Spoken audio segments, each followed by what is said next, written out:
My Sports Vibes, thank you for vibing with me. My Sports Vibes, thank you for vibing with me. Yeah. My Sports Vibes, thank you for vibing with me. I'ma talk that talk about the Sixers and the Vikings. I'ma talk that talk about the Sixers and the Vikings. Let's go. I really do this. I'm a hybrid fan. I'm a stand-up man. Yeah. They be hating on the squads, but they really a fan. I'ma talk that talk about the Sixers and the Vikings. I'ma talk that talk about the Sixers and the Vikings. Let's go. Let's go. Let's get it, everybody. Shout out to everybody that's in the building. How's everybody doing on this wonderful day? How's everybody doing on this wonderful day? God bless to each and every one of y'all. We got a lot to talk about. And if you're a Viking fan, we got a lot to discuss. We got a lot to speak on. We have some problems. You know what I mean? We have some problems. And I'm not sure if we had the answer. And it's the quarterback position because we don't know. Yes, I believe in J.J. McCarthy. I believe in J.J. McCarthy. I'm going to say it again. Shout out to good morning, Mary. Good morning. I believe in J.J. McCarthy, so I want people to understand. But just because I believe in J.J. McCarthy does not mean that Kevin O'Connell believes in J.J. McCarthy. Does not mean that Kwesi really believes in J.J. McCarthy. Does not mean that the Minnesota Vikings organization wants to take another year to develop, which they should in 2026. They should let him play in 2026 and prove himself. But that doesn't mean that they're going to go that route. There's a lot of different quarterbacks that could possibly start right now that we could possibly make a trade for or get on a veteran minimal deal. Shout out to Mike. Shout out to Donald. There's so many routes we can go with this. But regardless of the matter, we have to go get a backup quarterback. We cannot go into 2026 with Max Brosmer and J.J. McCarthy. That's not going to be acceptable. And as a big-time Minnesota Viking fan that wants to win a Super Bowl, that would be the worst-case scenario. Because just because I believe in J.J. McCarthy doesn't mean, and I hate to say this, that he's going to be healthy the whole entire season. So you can't go into 2026 saying, hey, let's just play it out and see what happens. No, that's irresponsible. That's not responsible at all. We got a whole season to play. And as much as I love some of the moments that I seen, like some of the plays that he was making, super athletic, he got that it factor. I love him doing the gritty in the end zone. I love it. People don't like that. I like it. I like when J.J. McCarthy does that stuff. I'm going to get to the comments shortly. But the unfortunate truth, as a Viking fan, we know Kevin O'Connell don't like it. We know Kevin O'Connell don't like it. So I'm just saying, y'all, I'm saying all this to say this to y'all. Get ready for the most entertaining offseason in probably Minnesota Viking history. Because we're going to be talking about Aaron Rodgers. I guarantee you, by the end of this offseason, we're going to talk about every quarterback you could think of. Every rumor that you heard of or any rumor that you didn't hear of, you're going to hear about it at some point. You're going to hear some stuff like, what? That really is a rumor? I'm trying to tell y'all. Get ready. Get ready. But let me read some of these comments before I really go in. And we're also going to talk about Bill Belichick not being first ballot Hall of Famer. And as a Viking fan, I'm going to speak on that. And we're going to definitely get into that too. Because that's making the Hall of Fame look a little suspect. The voters, I want all their names just in a big ESPN article. I want to have all the voters' names so I can look at their names and say, how do you not let a 6-time Super Bowl champion coach not be first ballot? How? If he isn't first ballot, now I'm about to get into it, but we're not going to get into it at this very moment, but we're going to definitely talk about that. But shout out to everybody in the building. Let me read some of these comments real quick before I really talk that talk. And shout out to everybody in the building. Make sure you hit the like button if you haven't already. Hit the subscribe button if you haven't already. We are going live for every Viking game with the scoreboard and everything. And whether you're a Viking fan or not, consider subscribing. We're also going to be going live for some primetime games, not all, but some.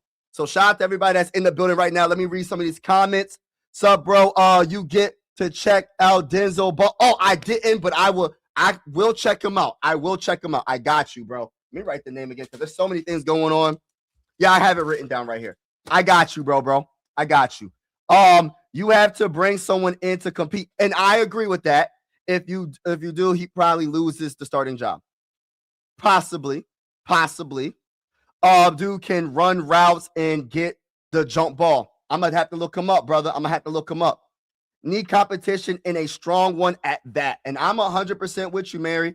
And I just wanted to say everything in the beginning because I don't want people saying, "Oh, you're giving up on JJ." That's not the case. But we got to be smart. We got to be intelligent. We got to be proactive. We can't be reactive. And then something happens with JJ McCarthy, and we just sitting here like, dang, our whole 2026 NFL season is done. We starting Max Brosmer, respectfully speaking. I ain't trying to come at the man, but I'm being honest with y'all. No, it's not. I'm ready to for everybody, everything. If we do again. Yeah, I get it, bro. Watching tennis. Ain't nothing wrong with tennis. Actually, my favorite, I think tennis is an underrated sport. My favorite tennis player of all time is Roger Federer. I couldn't stand Nadal, but I have a lot of respect for him, though. He's one of the greatest of all time. I was thinking about what you said, the other day about trying. Made me think of Yoda from the Star Wars. Do or do not there is no try. That's true. And I think they're coming up with a new Star Wars movie, by the way. I was at the movie theater. I seen Avatar. Good movie, by the way. The new Avatar movie. Good movie, by the way. Free promotion. It was very good. And I seen the commercial that they're coming up with another Star Wars movie. So look out for that, bro. All right. So we got, this will be the last year of Kevin O'Connell unless he changes his mindset. Facts. Hello. What's going on, Star Wars? Happy birthday to you. Happy birthday to you. Happy birthday to you. Shout out to you, my brother. Happy birthday, my guy. Shout out to you, brother, man. God bless to you and many more birthdays. You know what I mean? And many more birthdays. Rumors start this week in Vibes Senior Bowl weekend. You already know the vibes, Dylan. You already know the vibes. And I want Viking fans to not be frustrated. Listen, don't be frustrated with all the rumors that you're going to hear, whether you're a JJ McCarthy guy or not. Don't be frustrated. Just enjoy the off season. Try not to overthink it. Try to enjoy it. I know it's going to be a long, drawn-out off season where you're like, man, I can't believe they just said we're about to trade for, let's put a big name out there. Oh, they're going to trade for Josh Allen, knowing it's not going to happen. You're going to hear some things that you wouldn't expect to hear. You're going to hear some things. I'm telling y'all right now. Just using that as an example.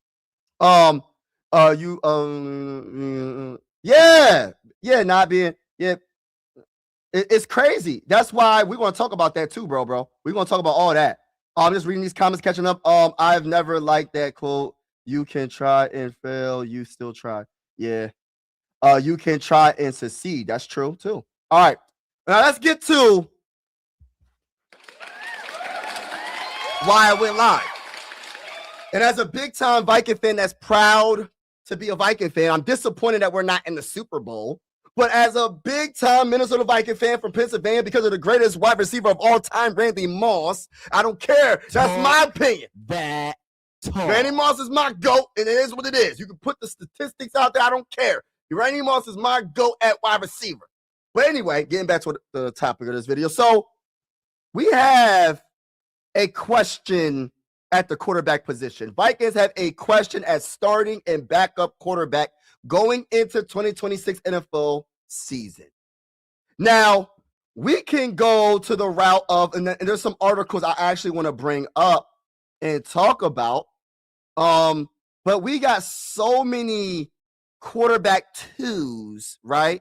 We got so many quarterback twos or possibly a starter. And I'm going to bring up this first article written by Adam New.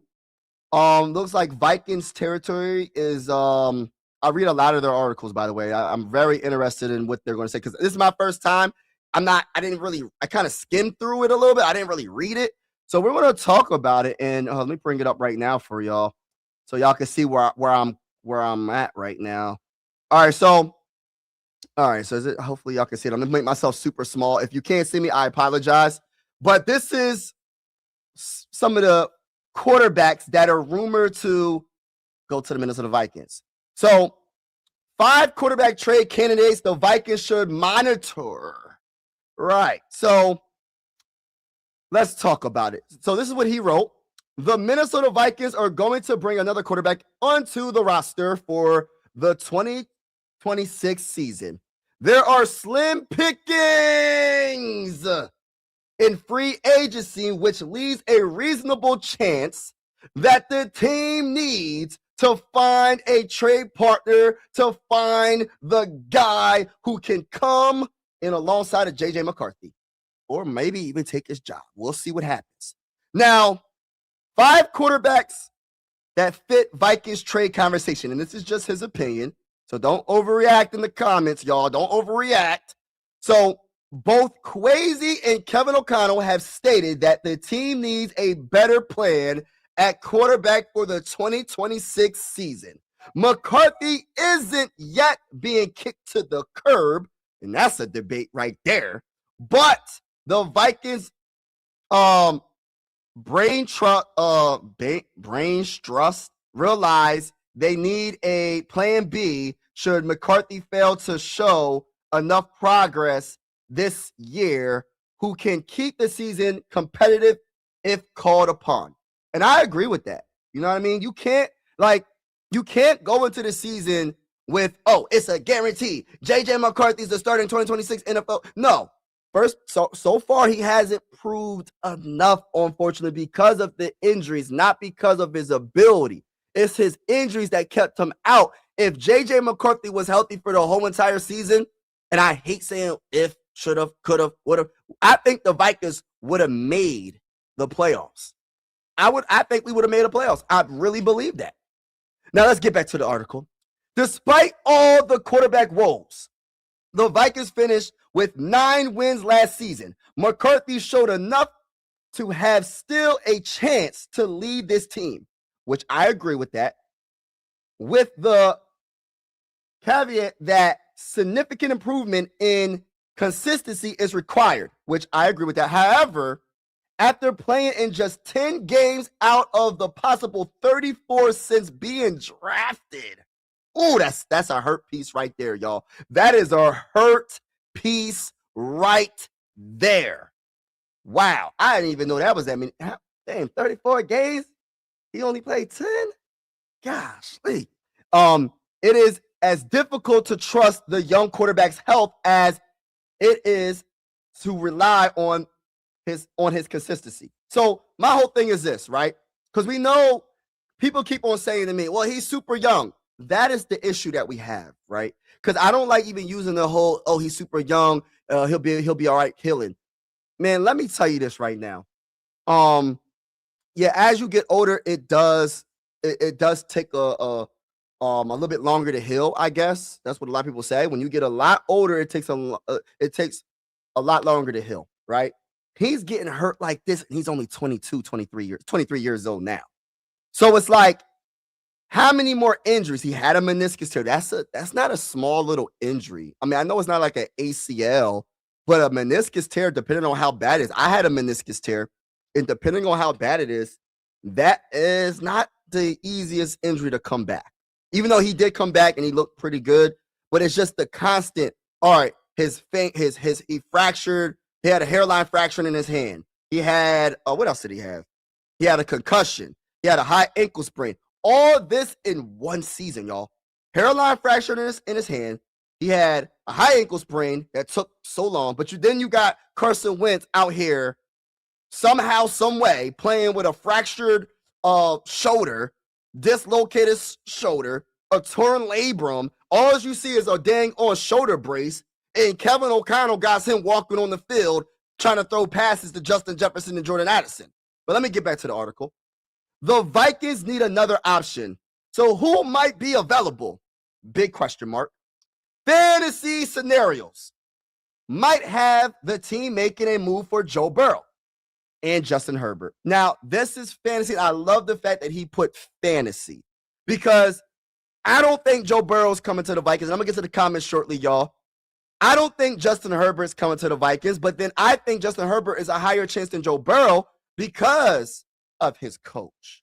You know what I mean? That's the only reason. But I don't think it's happening. I don't think it's happening.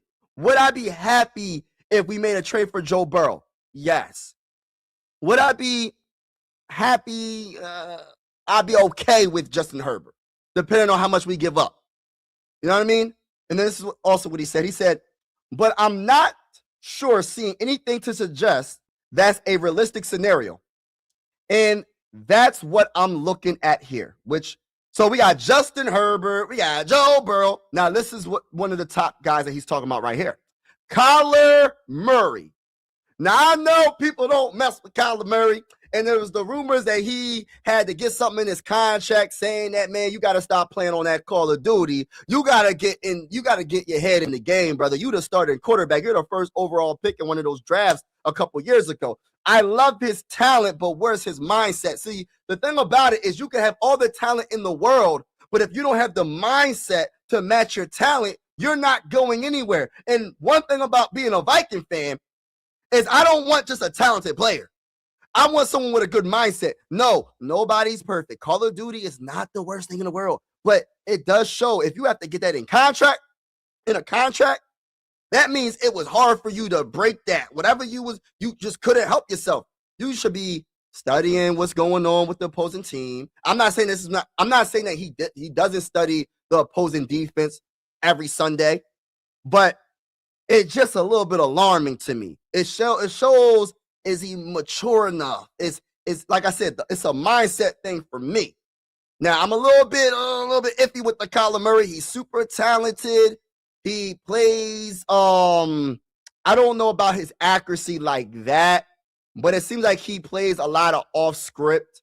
And I don't know if Kevin O'Connell rocks with the off script. Kevin O'Connell wants his offense one certain way, and that's all. Will he adapt because you got to adapt your play calling for this guy. If you ain't adapting your play calling for J.J. McCarthy, what makes you think they're going to want Kyler Murray? You know what I mean? He plays way more off script than J.J. McCarthy. Can I talk that talk, ladies and gentlemen? I'm being honest. That talk. So how can a Kyler Murray, I like his talent. I'm going to get to the comments shortly, y'all. I think he is very talented. I think he would be fun to watch in the purple and gold. I heard that he grew up being a Viking fan. But what about his mindset? That is the biggest question I have. And I'm not giving up anything.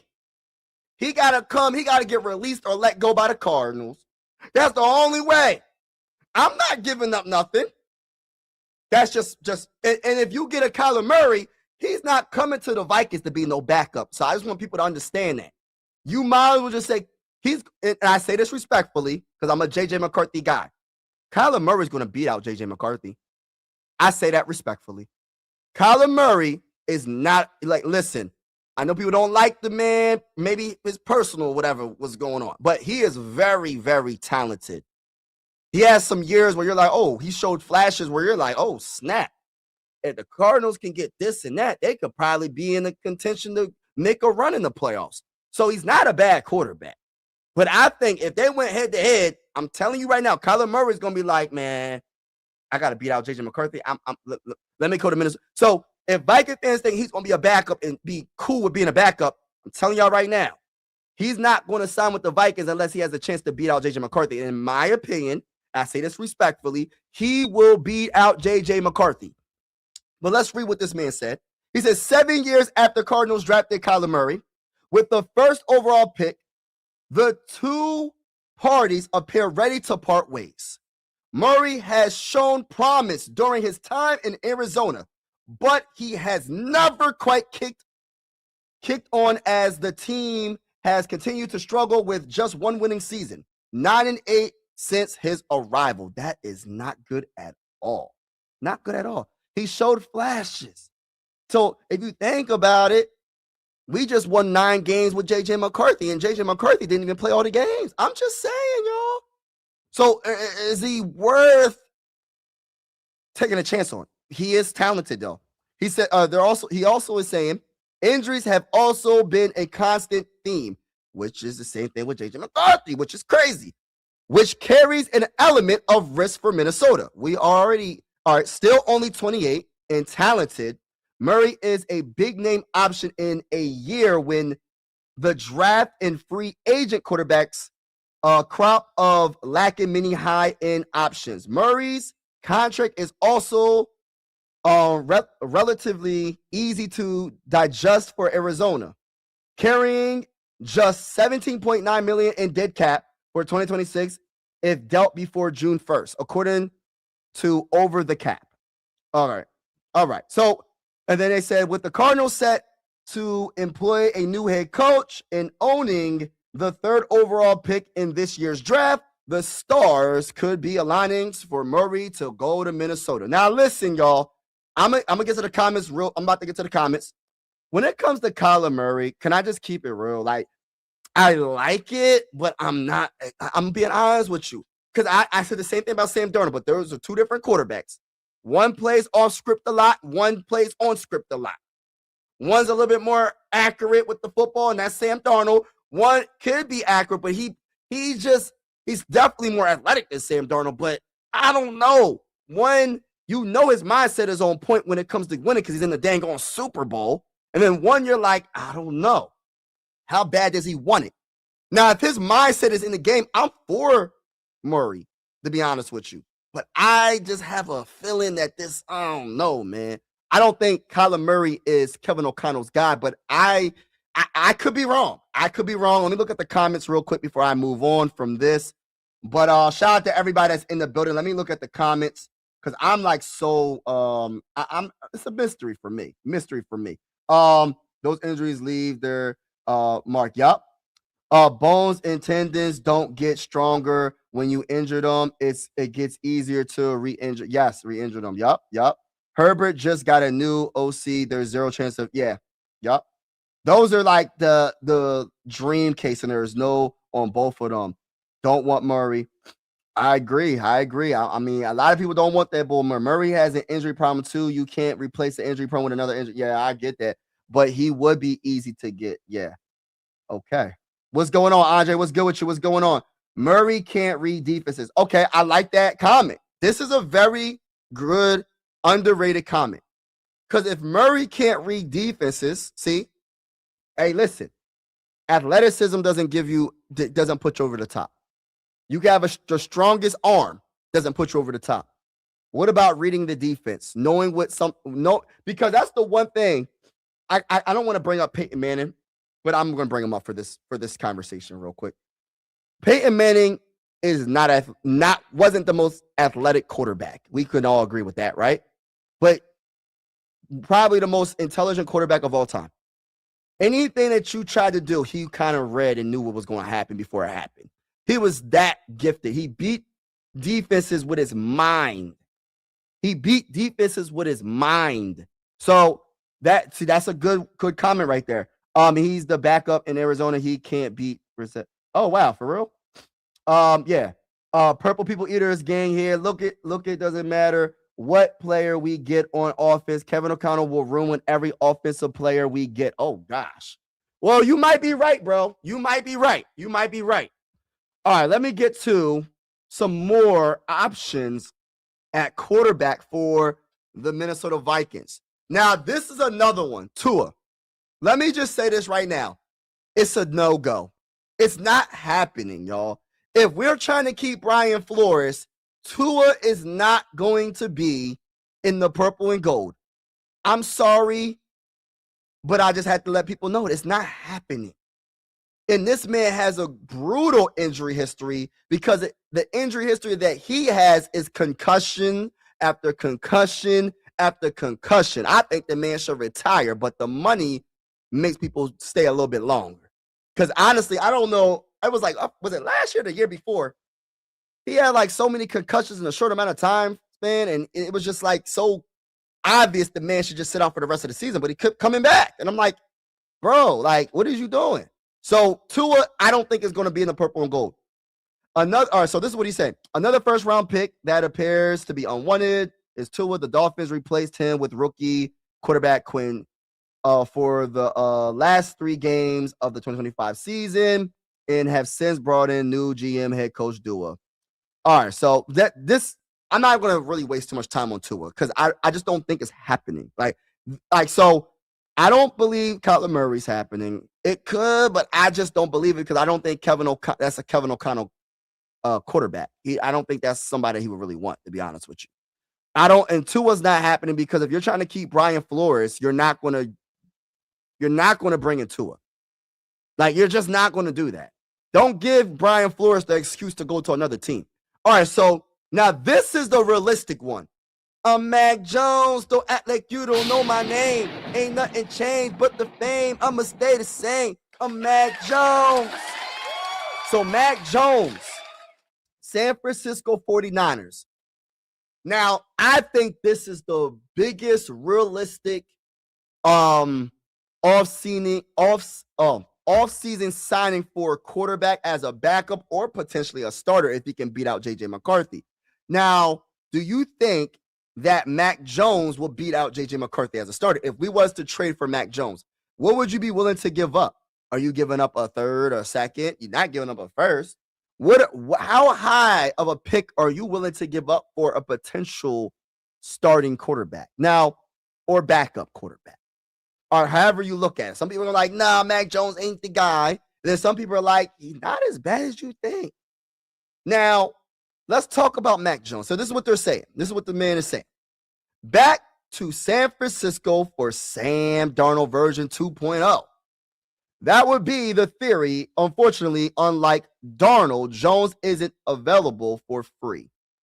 The question is, what price it would take to pry him from the Niners, especially given Brock Purdy's recent injury history, which is a fact. The 49ers will be reluctant to let Jones leave cheaply. Jones still wasn't looking like the first round pick he was in the draft when called upon, when the Patriots drafted him.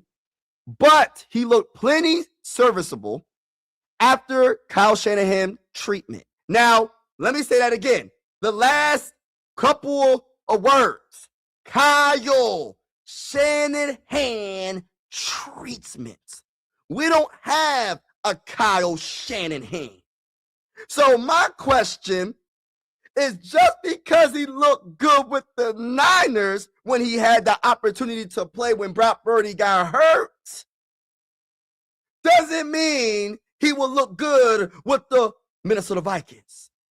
And I'm not trying to come at Kevin O'Connell, but the one thing that Shanahan loves to do is run that ball with one of the best running backs in the game in McCaffrey. The one thing that Kyle Shanahan loves to do is to use McCaffrey in the passing game, which Kevin O'Connell doesn't like to do. Now, I'm not sure if y'all getting where I'm going with this. I like Mac Jones. Don't act like you don't know my name. Ain't nothing changed but the fame. I'm a mistake. You get what I'm saying? I like Mac Jones. But I'm not giving up a second round pick for the man. I'm not doing that, and then he doesn't look good. And then so you had a first round pick in the 2024 NFL draft that you gave up on pretty much, because I think Mac Jones will probably beat out J.J. McCarthy. I'm just being honest with you. I'm not sure. It's gonna be close. And you're giving up a second round pick in it's like, I don't know, man. That's a little bit too much. That's a little bit too much for me. I don't know. That's why I'm like, I really want to go into 2026 and see what J.J. McCarthy can do. But the problem is this.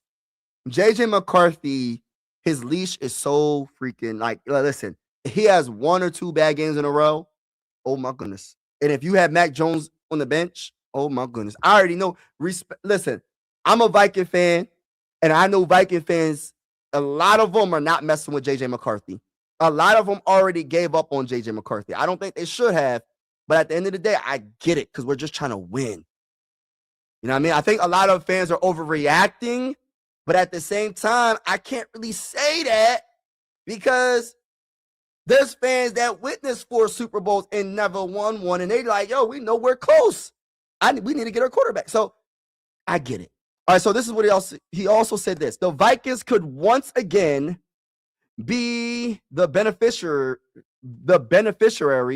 of a quarterback finding their game in San Francisco and counting $3 million against the salary cap next season would keep the Vikings in the cheap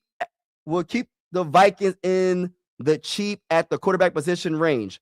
Jones is set to be a free agent come 2027, which could lead the 49ers to cash in while they can, which is a very intelligent, proactive move. If they can do it, you might as well do it, right? All right, so that's the number one guy for me. Let me look and see what the comments, which everybody is saying, because I think Mac Jones is more of a, you said Joe Milton. I see Joe Milton in the comments. Like I said, week 6, Kevin O'Connell will be fired no later than week 8. Okay. You might be right, bro. You're definitely right. There are realistic backup quarterbacks out there to compete for the job. Yes, and I'm going to talk about some more. This is just one article, but there's a few that I wanted to really talk about. If you think Mac Jones will best out McCarthy, you have to trade him. That's saying he's the better quarterback. See, I think it'll be close. I'm not necessarily saying that he will beat out J.J. McCarthy, but I feel like it'll be close. It's not going to be like, oh, J.J. McCarthy is just going to win the job. It's not going to be like that. It's going to be a close battle. It's going to be neck and neck. That's how I look at it. Mac Jones is not as bad as people think he is. I just want to just let people know that. Like people think Mac Jones, just because he didn't work out with the Patriots and he didn't plan out. You get what I'm saying? But at the end of the day, he's not bad. He's not bad. I'm not saying he's a superstar or a Pro Bowler, but he's not bad. Joe Milton. Look, the Wolves have the girls fire Kevin. They not gonna do that, bro. Hey, listen, they're not firing Kevin O'Connell until after 2026. This is the year they might fire him if they don't improve. All right, so now they're talking about Geno Smith. Listen, bro. I say this respectfully. It's a no, bro. It's a nah, bruh. Hey, listen, you getting the nah, bruh, for that. And I'm not saying, bruh. Nah. And I'm hitting them with the stop the cap. Stop the cap.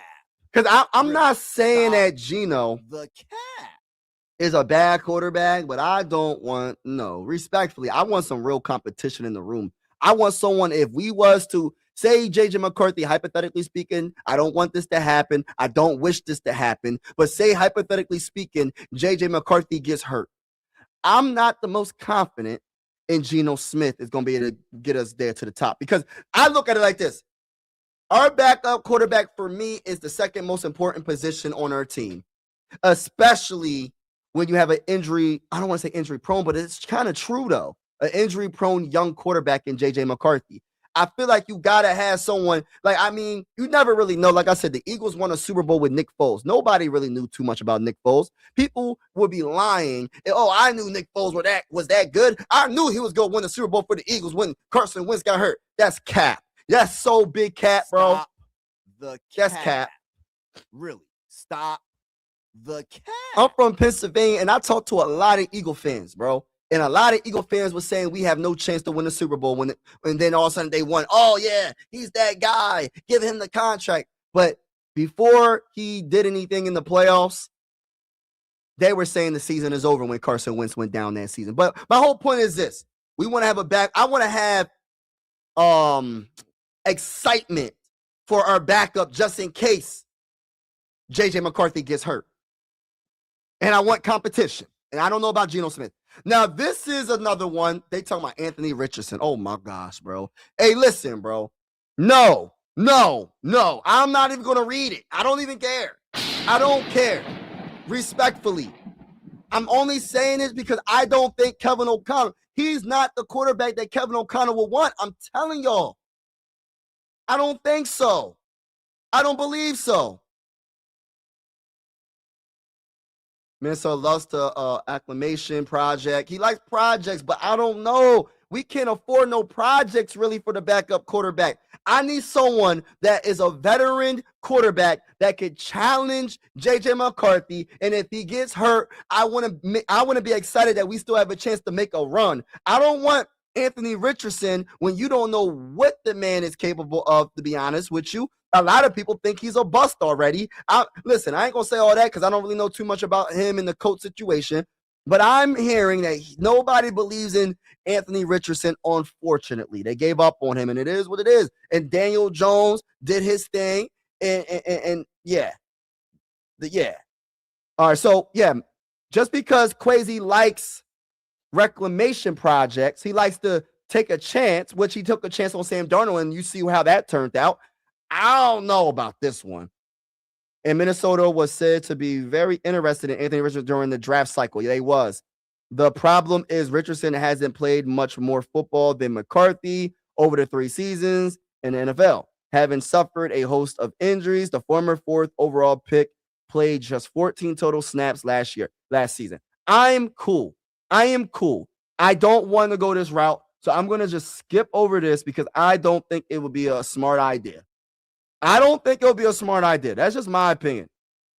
It is what it is. Anthony Richardson is not going to happen. It's not happening. I say that respectfully. I'm not trying to come at the young man, but I need a veteran quarterback that can play. I need someone that can play. I don't want to take no more chances, y'all. I don't. Let me look at this comment. Matt Jones is very similar to Darnold. The Patriots with the bad offensive where Shanahan showed what he's capable. Yeah, exactly. But the problem, Mike, we don't have a Kyle Shanahan. That's the issue. They fired Brad Childress in the middle of the year. You can't see the plot. Yes. If we suck, Andre, say we are terrible for the first 5 games and we just look bad, right? Say our offense still looks horrible and Kevin O'Connell's still the play caller. Yes, I can see them doing it, but for at least for the rest of this offseason and for the first 5 games of next season, we going to be with Kevin O'Connell. You know what I mean? That's just my opinion. We'll see what happens. Richardson is a bad quarterback. Also, he injured himself warming up. You already have yes, exactly. I think is who Kevin O'Connell wanted. Yeah. Remember, he wanted to trade big for him, but Indy also loved him. I get it, bro. I still don't feel like he wants to trade for Richardson. I don't want 2 quarterbacks that are, like my boy Mike said, I don't want 2 quarterbacks that are injury prone. Like I like his athleticism, right? He has supposedly the biggest arm, right? One of the biggest arms in the NFL.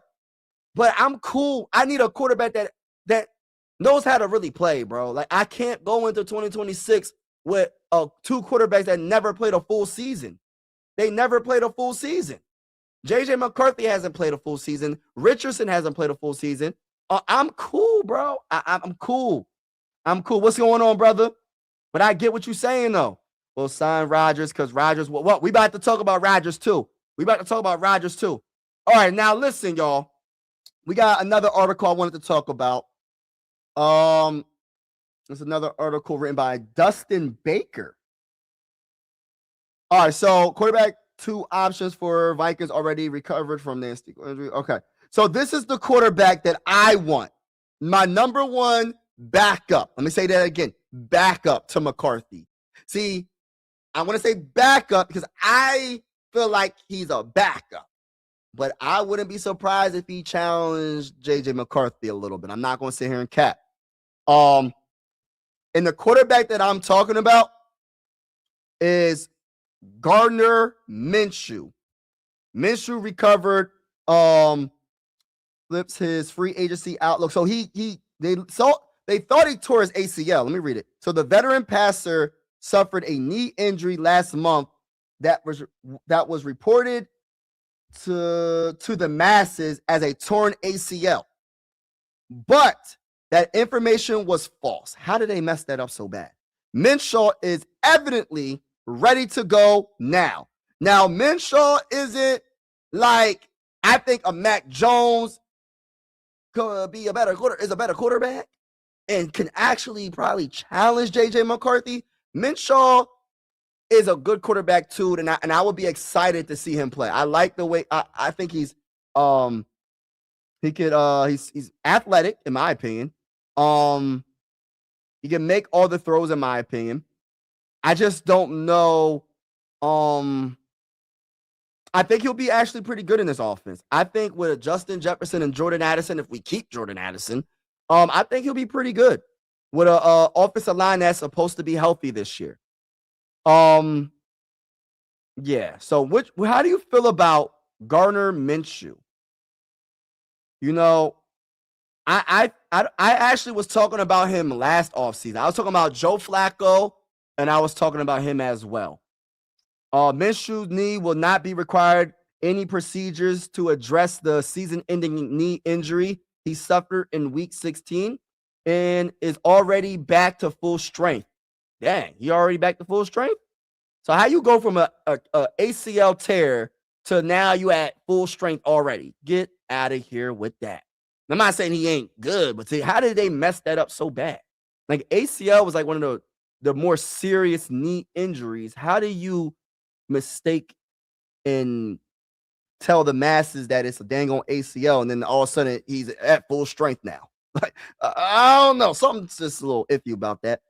Adam Schefter, I mean, people make mistakes, though. Adam Schefter of ESPN reports Minshew missed the final 2 games of the regular season due to a left knee injury, initially reported as a torn ACL, and was then diagnosed with a non-displaced tibial fracture.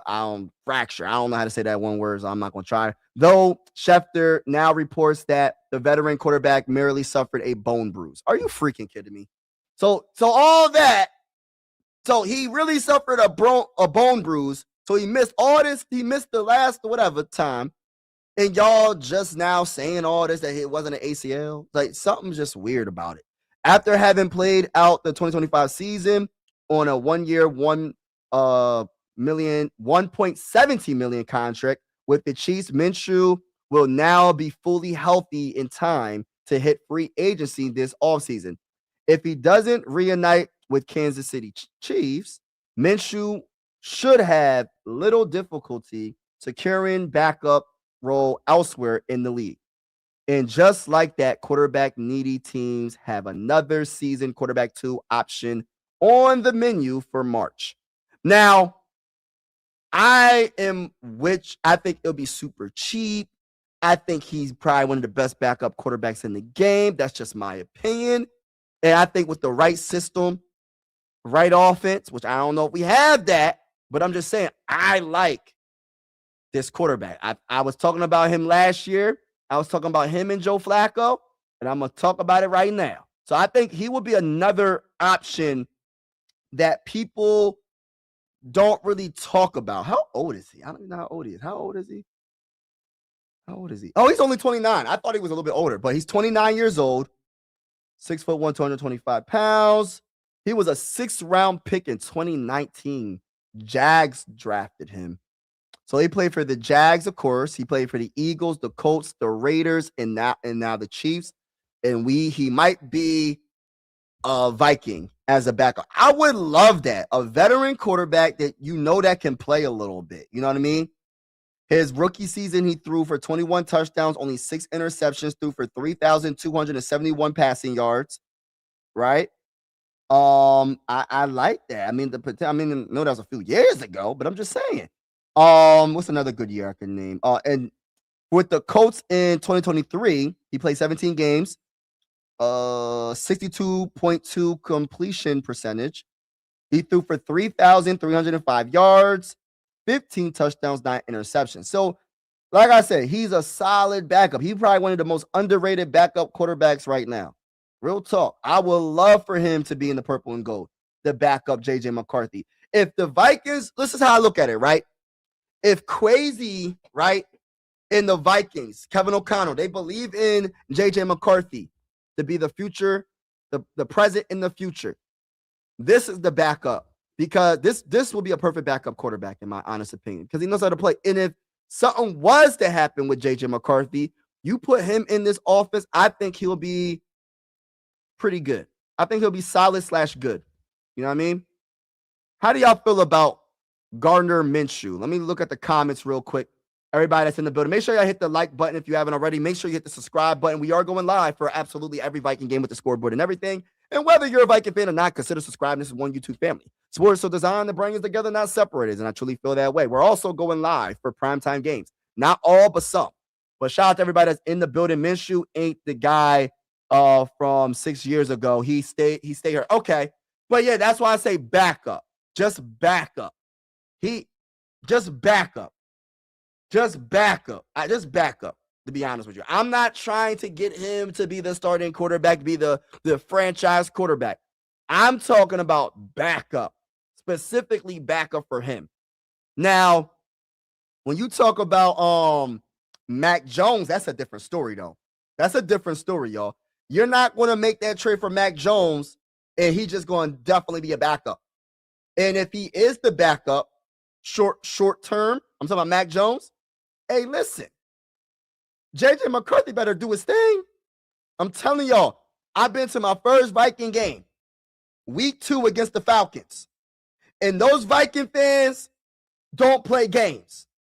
I got to give a lot of credit to Viking fans because I ain't think it was like that. They said they was booing the crap out of the team. And I'm being, and listen, and well-deserved because our offense was horrible against the Falcons. Look up the Falcons game.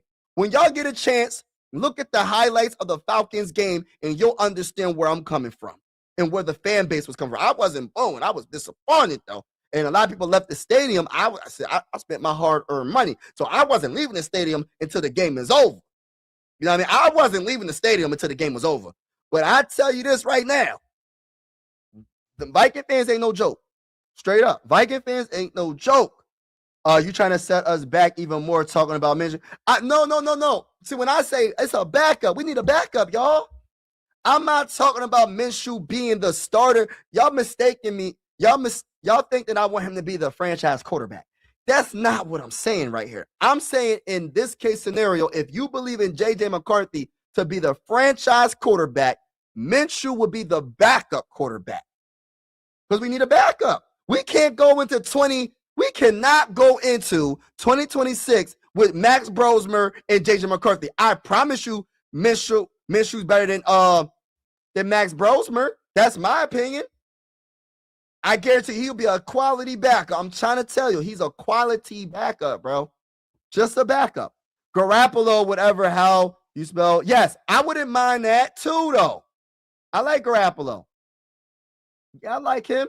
But we just talking about backup right now. I'm not talking about starter. When I talk about Mac Jones, when I talk about Kyler Murray, those are dudes that can potentially beat out J.J. McCarthy and be the starting, the starting quarterback. I know I've seen some rumors about Zach Wilson and who else did I see? I seen Zach Wilson, somebody else, Anthony Richardson. I don't think that would work. I'm just being honest with you. Zach Wilson, I'm cool on that. Tua, I'm cool on that. I'm even cool on the whole Kyler Murray talk, but I don't think that's the type of quarterback Kevin O'Connor will want, to be honest with you. But I'm just talking about backup right now. You know what I mean? Shout out to Christopher Real in the building. I see you. You need a starter, not a backup. Someone has to compete for the job. Not McCarthy. And yes, I get it, bro. But I'm just going into like the mindset of like, all right, the only guy that I can see that can really beat out like that has a good chance to beat out J.J. McCarthy that can potentially like that Kevin O'Connor will actually want to be the quarterback to run this offense will be Mac Jones. I think Mac Jones is the guy, honestly. I think it's Mac Jones and then everybody else to beat. But unless you're going for Justin Herbert or Joe Burrow, I feel like the biggest name is Mac Jones. He's number one for me. He's number one. I think he'll be able to run this offense. I think this offense will run smooth with a Mac Jones. No, he doesn't have the biggest arm, but I think he's super accurate. I think he's more accurate. I think he's a little bit more athletic than people give him credit for. I don't think he's a bad quarterback. I think he, in this offense, could potentially be pretty good. Other than him, you're not going to, unless you go for Kyler or Joe or Justin, who else can really challenge JJ McCarthy? And you're like, oh, we're going to kick him to the side. I mean, maybe Aaron Rodgers. If you get Aaron Rodgers and you want JJ McCarthy to sit one more year, but that's the problem, though. Eventually, you're going to have to see if JJ McCarthy got it, because you're pretty much giving up on JJ McCarthy. If you get Aaron Rodgers and he's the starting quarterback, if you get Aaron Rodgers in the building, he's not coming to be a backup. That man about to retire and go on vacation and sip on coladas and have a good life. You feel me? He ain't trying to go to no professional team and be the backup to a young quarterback. So if you get Aaron Rodgers, you're pretty, in my opinion, you're kind of giving up on JJ McCarthy, because that's another year off of his rookie contract. The whole point of drafting a quarterback is to have him on his rookie contract and be able to spread that money around and try to get a Super Bowl, right? You're not going to know what JJ McCarthy has if you get an Aaron Rodgers. I love I think it would have been better if we would have done it this year, but we didn't. We went in with JJ McCarthy and Max Brosmer and Carson Wentz. So since we didn't, I think a 1 year too late. If you get Aaron Rodgers, I just feel like that's another. You have to see what JJ McCarthy has. You have to see what he has. Can he play? Can he be healthy? And if you don't give him the opportunity, you might as well just trade him. You might as well just trade him. By the time and then that's the issue. It's like his rookie contract is going to be over before we know it. And we're going to have a big question mark. Is he good enough? Is he the guy? We still don't know if he's a franchise quarterback. So I like Aaron Rodgers talk, but I don't know, man. Let me look at the comments. Yo.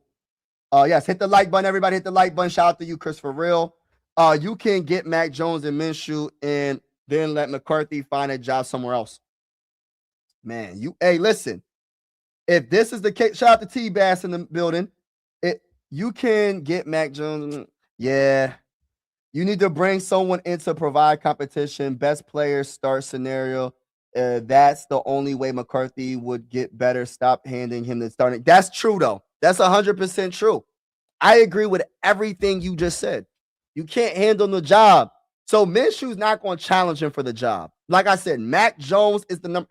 Can y'all name what's another guy out there besides Joe Burrow, Justin Herbert, like the big names that we're not going to get? I don't believe we're going to make a trade for Joe Burrow. I don't believe we're going to make a trade for Justin Herbert. So I'm taking them out the scenario. What quarterback would you be willing to trade for that can challenge JJ McCarthy for the job?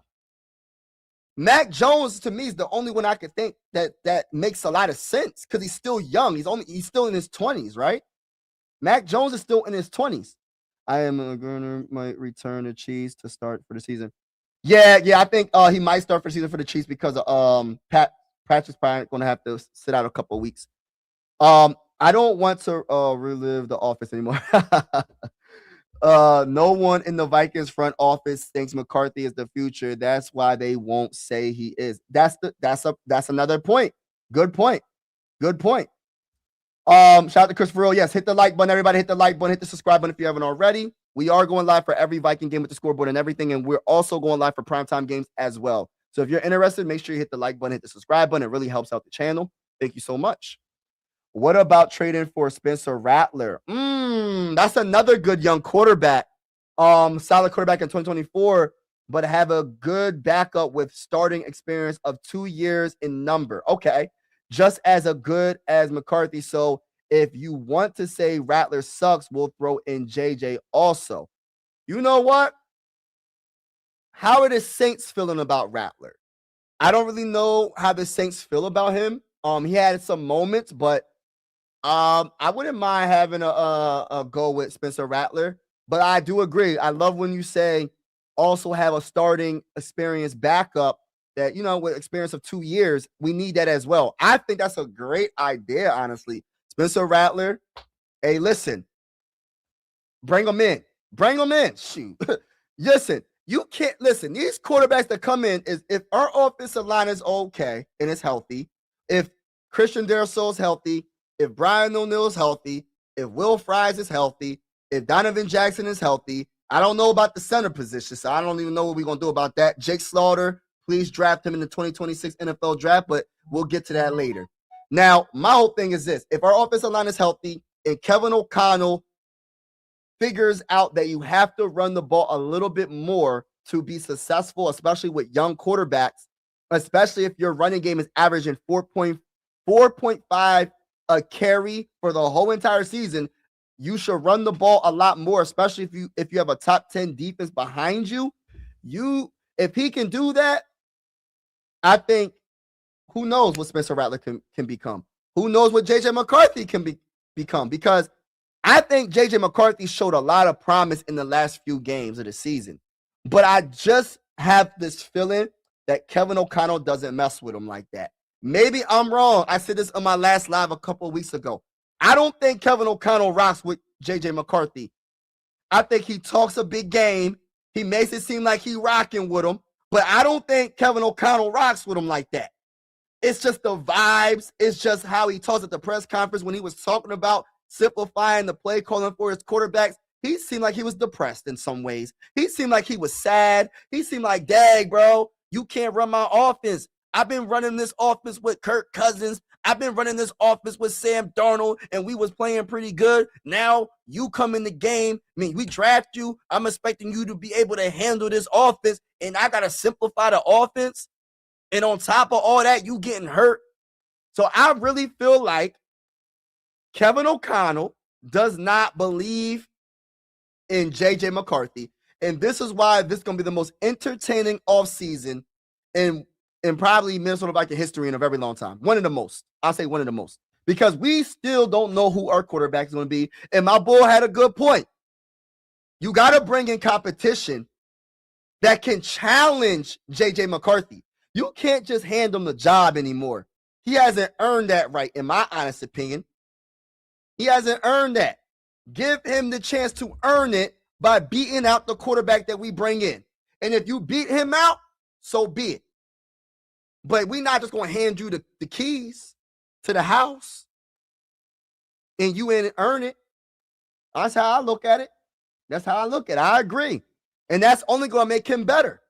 That's a wasted roster spot, just like is wasted roster spot. Max Brosmer, man, I don't know what they was thinking. I would take Sage over Brosmer. Sage, oh wow, at this point, and he's washed. I say, oh God. That's how you feel, bro? Dang, y'all don't like Max Brosmer. Hey, listen, and you know what's so bad? We went into the season with Max Brosmer. We went into the season with a rookie quarterback in J.J. McCarthy. We went into the season with Carson Wentz, and we just signed this man probably like 3 weeks prior to the season. You know how bad that is? That is not being proactive at all. They was going to go into the season with Sam Howell. They seen, and I said this once, I'm going to say it again because it's funny to me. They seen Sam Howell play one preseason game. Just one. And they let him go.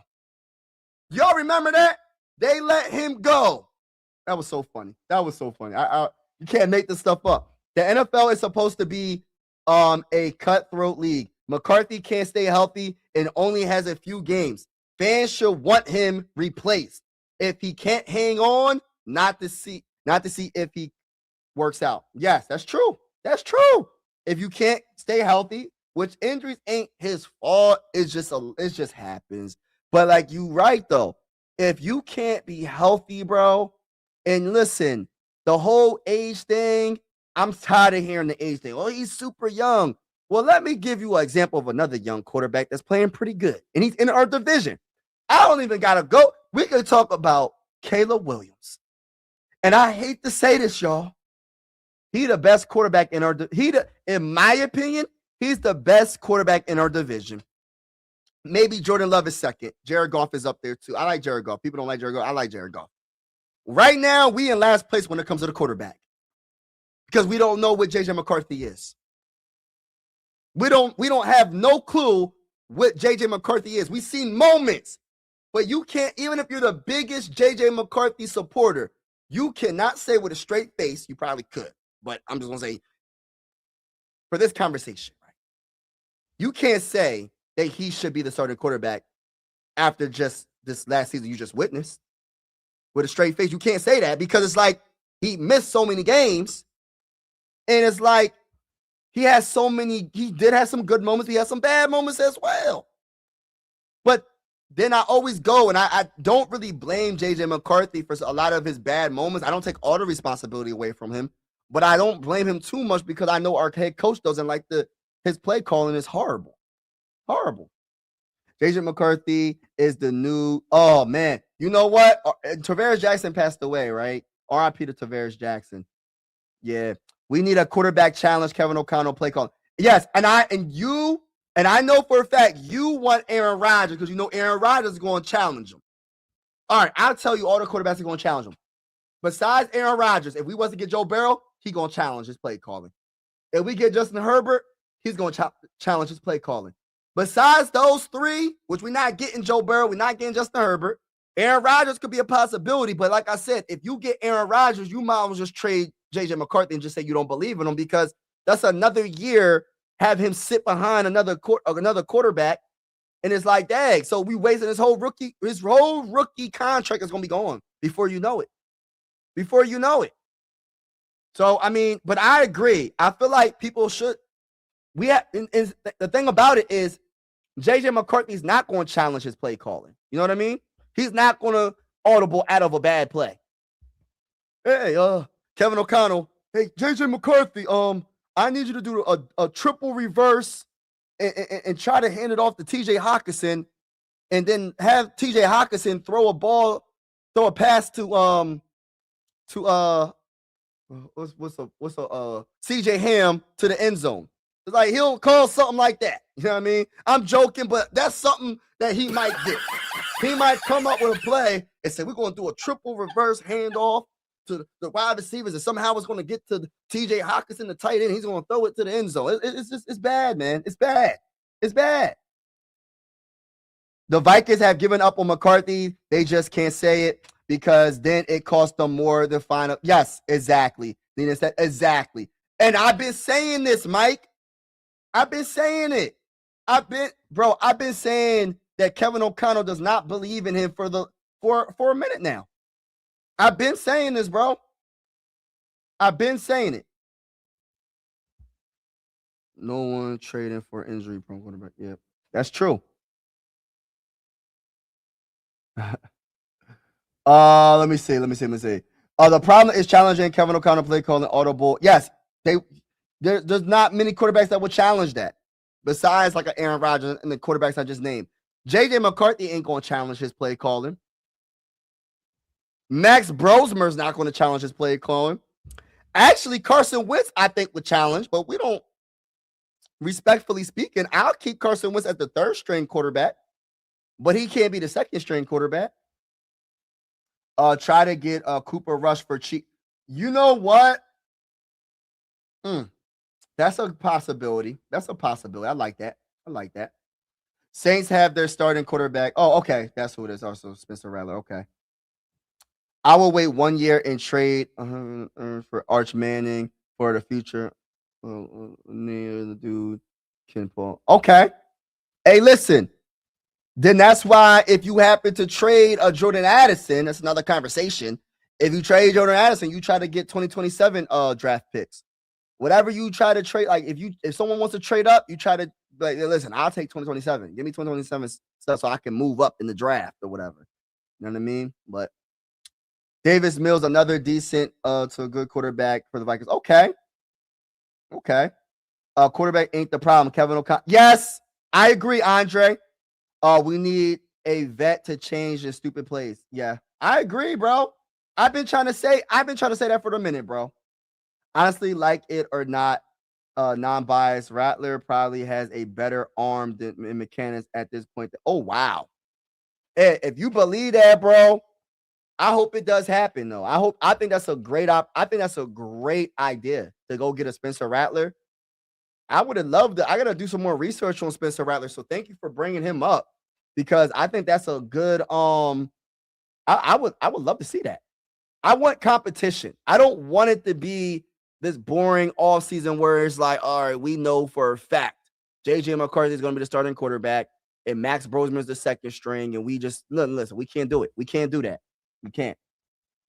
Kevin O'Connell can adjust or adapt. No, he can't. Size of a turn. And I've been saying that. Listen, man, every top coach that we go against, he gets outcoached. He gets outcoached. And like I said, if it wasn't for a defense, we would have only won 2 games. Quarterback to go get Malik Willis. That's another one. Quarterback to go get is Malik Willis. That's another one. I keep hearing about Malik Willis as well. That's another one. Good point. Good point. Good point. Brosmer was a third string quarterback, a project quarterback. It's the Vikings' fault for he was the backup. Like, yeah, it's the Vikings' fault. But at the same time, yeah, it's not. I'm not trying to come at Max Brosmer, but it's like, dang, you JJ McCarthy got hurt. Then Carson Wentz got hurt. And then you had to put Max Brosmer in when he wasn't ready. And the same thing goes for JJ McCarthy. You didn't want to give Sam Darnold the bag, right? You wasn't aggressive enough to keep Sam Darnold. So you let him go, and JJ McCarthy wasn't ready. And that's just the facts. He wasn't ready, and he keeps getting injured. And it wasn't even just that. It was, I think it's a combination of, let me rephrase what I just said. JJ McCarthy wasn't ready, and Kevin O'Connell wasn't ready to develop a young quarterback, to have the adjustments play calling wise to match the skill set of JJ McCarthy. You can't coach JJ McCarthy as if he is Sam Darnold. And I keep saying that, but Kevin O'Connell is the most stubborn head coach. And listen, hey, if my offense got us this many wins in 2024, you should be able to do this as well. No, bro. Completely different quarterbacks. And on top of that, you're talking about a rookie pretty much. A second-year quarterback that hasn't played a game until 2025 NFL season. So you're going to, it's just, I don't know. So let me rephrase what I be saying. When I say J.J. McCarthy wasn't ready, it's J.J. McCarthy and Kevin O'Connell wasn't ready. Let me just say both of their names, not just J.J. McCarthy, because both of them wasn't ready. Yeah, 2 project quarterbacks.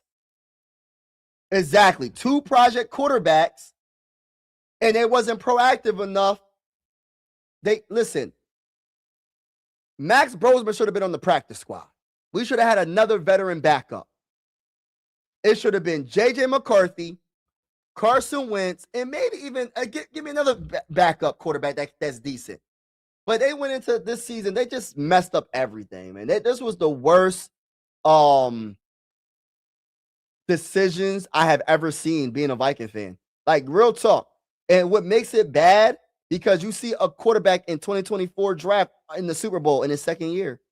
That's what makes it bad. I'm not saying J.J. McCarthy's Drake May, because we know that ain't the case. Let's keep it real. But what I am saying is this. You also got rid of Sam Darnold, and he was in your building. And he's in the Super Bowl.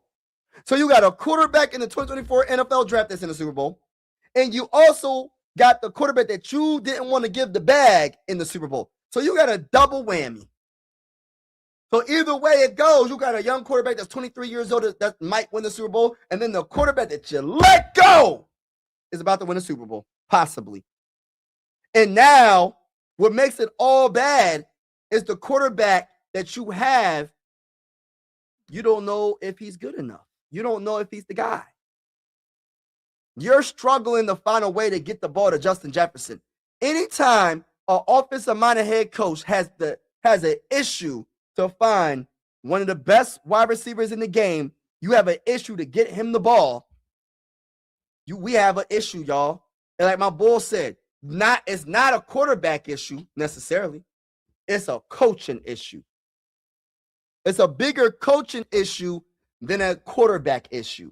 Because like I said, we could have Sam Darnold and we would not be in the Super Bowl right now. And I'm a Viking fan saying that. We would not be in the Super Bowl. If we had Sam Darnold, I don't feel like we would have been in the Super Bowl. Because the one thing about the Seahawks, yeah, I think they got their defense and our defense is similar, right?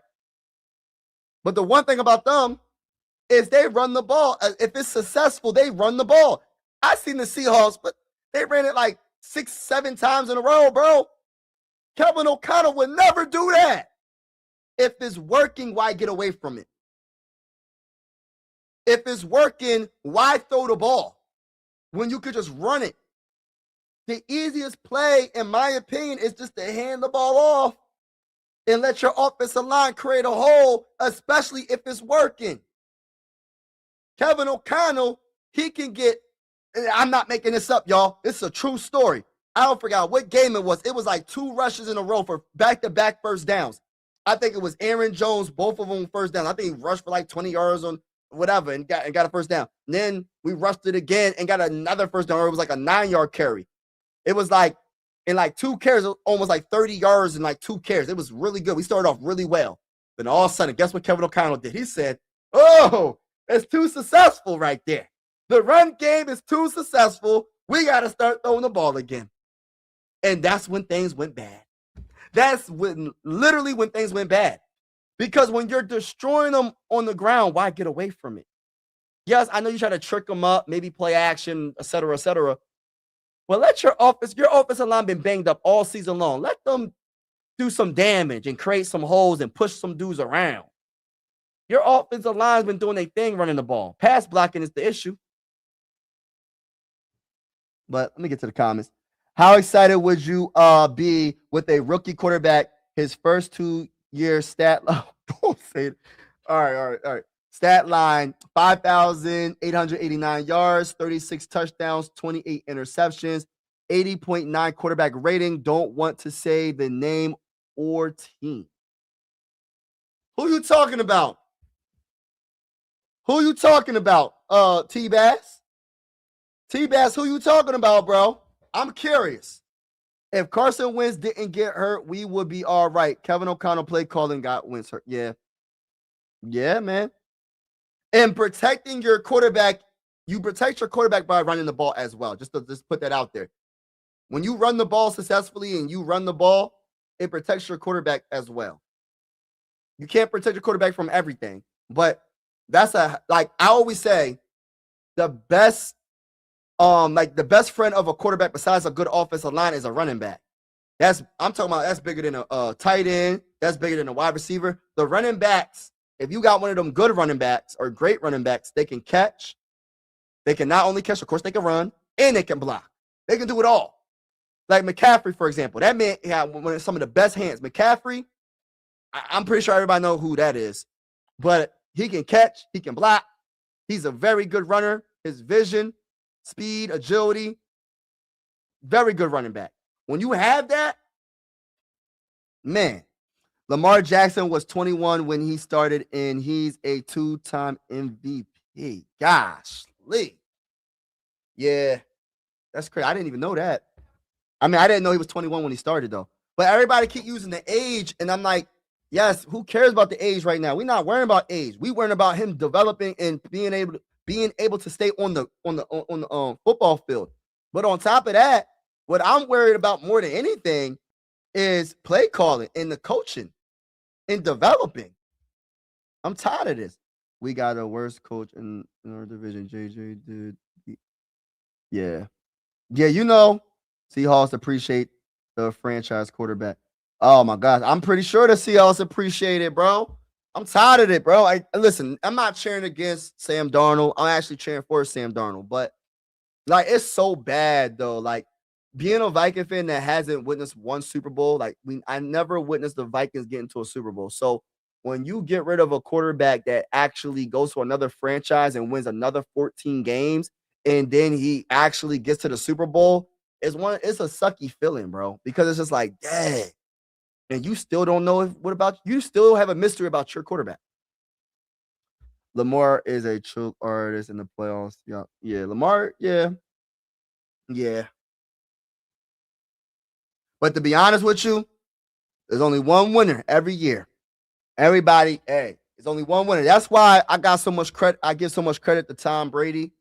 I give so much credit for like Joe Montana and all the quarterbacks that got multiple Super Bowls, like Peyton Manning and Patrick Mahomes. Like, because people like, man, Patrick Mahomes making people the AFC was ran by Patrick Mahomes. I like Josh Allen. I like Joe Burrow. I like Lamar Jackson. But it was ran by one quarterback. Just like when Tom Brady was in the AFC, he was making these dudes like, man, I can't stand the Patriots. I can't stand Tom Brady. It wasn't because we just don't like Tom Brady. It's because, well, people probably don't like him, but it's because he won so dang on much. That's what I want the Vikings to be. I want us to win so much that people be like, I can't stand the Vikings. I can't stand J.J. McCarthy. I can't stand them because they keep winning. I want that. I want that feeling to get the 3 Super Bowls and win them. I want that feeling to get the 6 Super Bowls and win them. I want that feeling, y'all. I want teams from the conference to be like, man, I want our division to feel it, the NFC North. I want our whole conference to feel it. Oh, I can't stand the Vikings. Yeah, J.J. McCarthy and the Vikings just keep winning Super Bowls, man. I want that feeling, y'all. It's crazy, man. There's only one winner, but this is why the Super Bowl is so amazing, because it's like everybody be losing, bro. Like, there's only one real winner. Not to say that great quarterbacks, there's still great quarterbacks, there's still great players. Randy Moss, to me, is the greatest wide receiver of all time. He doesn't have one Super Bowl. But what I'm saying is, man, when you get that one, you just got to get. We got to start with one. Before I even start thinking about multiple Super Bowls, we got to get one. Now, I mean, not even think like that. Lamar. That's what Sam Darnold's stat line. Oh my gosh, bro! Don't do that, T-Bass. That was Sam Darnold's stat line, yet people say he sucked. Wow, I didn't know that. That's crazy. Let me see that again. Dang. Are you serious?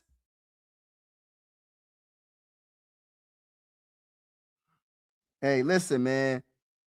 I don't know, man. I don't know what to say. I don't know what to say, man. That was Sam Darnold. Read that. Peyton Manning was a choker at same age as Lamar. He was 0-5. Yeah, Peyton. Yeah, he and the reason why he couldn't get over the hump, I think it was because of Tom, bro. Like, it's kind of like the Michael Jordan effect. Like, there's a lot of great NBA players that don't got a championship because Michael Jordan was in their way. I think Tom Brady was in their way. Like, that's just how I feel. I feel like Tom Brady was in their way. And Bill Belichick. Let's put Bill Belichick. And by the way, let me talk about Bill Belichick. How is Bill Belichick not a first ballot? Because somebody tell me how debatably the greatest head coach of all time is not first ballot. Now, as a Viking fan, I'm just trying to get one. I'm going to tell you this right now. Once the Vikings win one Super Bowl, whoever the coach is, whether it's Kevin O'Connell or somebody else, I'm going to say they're first ballot Hall of Famer. I don't care. So if I'm saying it about a one-time Super Bowl champion in the future, you know what I'm saying? How can you not say that about a 6-time Super Bowl winning head coach? And my whole thing is, my head coach that finally gets us over the top doesn't have a chance to be a first ballot Hall of Famer. If Bill Belichick is a 6-time Super Bowl champion head coach, that defense, I know people, I understand people want to put Tom Brady against Bill Belichick and the other way around. I know Tom won without Bill Belichick, but Tom Brady probably wouldn't have won those Super Bowls without Bill Belichick earlier on in his career. You know what I mean? I hate trying to take away a lot from Bill Belichick. Oh, he had Tom Brady. Do y'all forget how good that defense was for many years? People forget how good Bill Belichick's defense was. For most of the time when he was in New England, I'm pretty sure most of the seasons his defense was top 10. Most of every season. And I always say his defense wins championships. And that's why he has 6. Most of those Super Bowls was because of defense. Yes, you got to have offense to score. I get it. Yes, he has Tom Brady. But how many games did the Patriots win off of a field goal and that defense was holding it down, and that offense wasn't doing too much offensively? They just did enough to win. I got to do my research on all the scores and all that. But I know for a fact Bill Belichick's defense was one of the greatest defenses for many years. And I just really feel like this makes the Hall of Fame kind of look like a joke when it comes to the voters. I mean, not the Hall of Fame in general. I'm just talking about like the voters. I feel like Bill Belichick must have said something to you. He might have canceled on an interview with you. He probably said, nah, no thank you, I'm cool. And you got in your feelings and you went against Bill Belichick. This is unacceptable for a guy that has 6 Super Bowls, a head coach. He's like Phil Jackson of the NBA, bro. And you're telling me he's not a first ballot? How? Make it make sense to me. Oh, well, he had Tom Brady. That's the only reason why he has 6 Super Bowls. That's how you really feel? So just because he has Tom Brady, that's the only reason why he has 6 Super Bowls? It's a big part, I will admit, but that's not the only reason why Bill Belichick has 6 Super Bowls. And this is why I keep on trying to tell people, stop trying to take away from people's success. If it wasn't for Bill Belichick, do you think Tom Brady would have all the Super Bowls he has? Let's keep it real. Come on, people gotta stop doing it. And this, I don't know if this because of the voters. I don't know if the voters were thinking like that. Oh, well, he had Tom Brady. That's why anybody could win a Super Bowl with Tom Brady.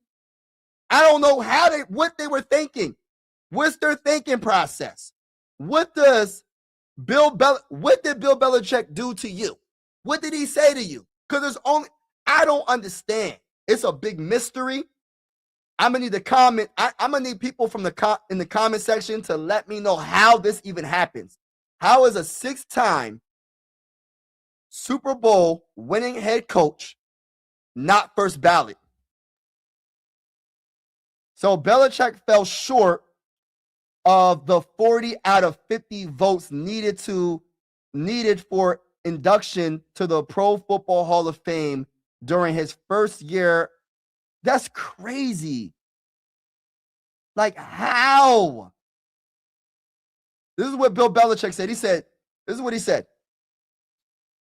All right, so several sources who spoke with the coach over the weekend described Belichick as puzzled and disappointed, as he should. They're saying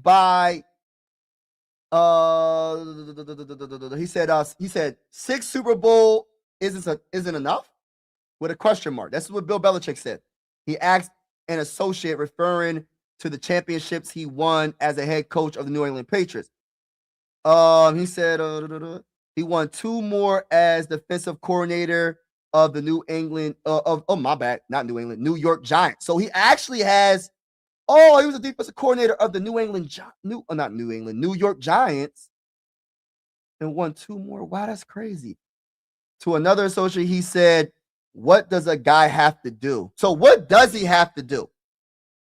Another source familiar with Belichick's thinking said politics kept him out. He doesn't believe this is a reflection on his accomplishments. And I'm 100% with him. Politics, whatever it was, somebody or some people said, well, we're going to make sure he's not first ballot. We're going to stick it to him when he counts the most. He didn't give us an interview 10, 30 years, 20 years ago. And he thought his head was so big and he didn't have to. Like, I don't know who it was, bro. It's so disappointing to see that. And this is why when I be seeing like all-time great players that don't get in first ballot, like, take the personal stuff away. How was that player on the field? How was that coach? How successful was he? He got 6 Super Bowls. How does he not? I'm so confused. The Pro Football Hall of Fame does not comment on voting of the selection committee. Awaits the unveiling of class of 2026 NFL honors February 5th in San Francisco. A spokesman for the Hall said in a statement. Yeah, they don't, and they need to put the names. I want to know the names of everyone that went against Bill Belichick. I want to know the names. I want to know the names straight up. The 98 Vikings defense was trash. The offense covered that up most of the year until the championship game. Yeah. Yeah. Kevin O'Connell, you tripping. Andre, there is an X mark. Yeah, X mark this picture. It says 0-2. Yeah, yeah. Bill wasn't good like that.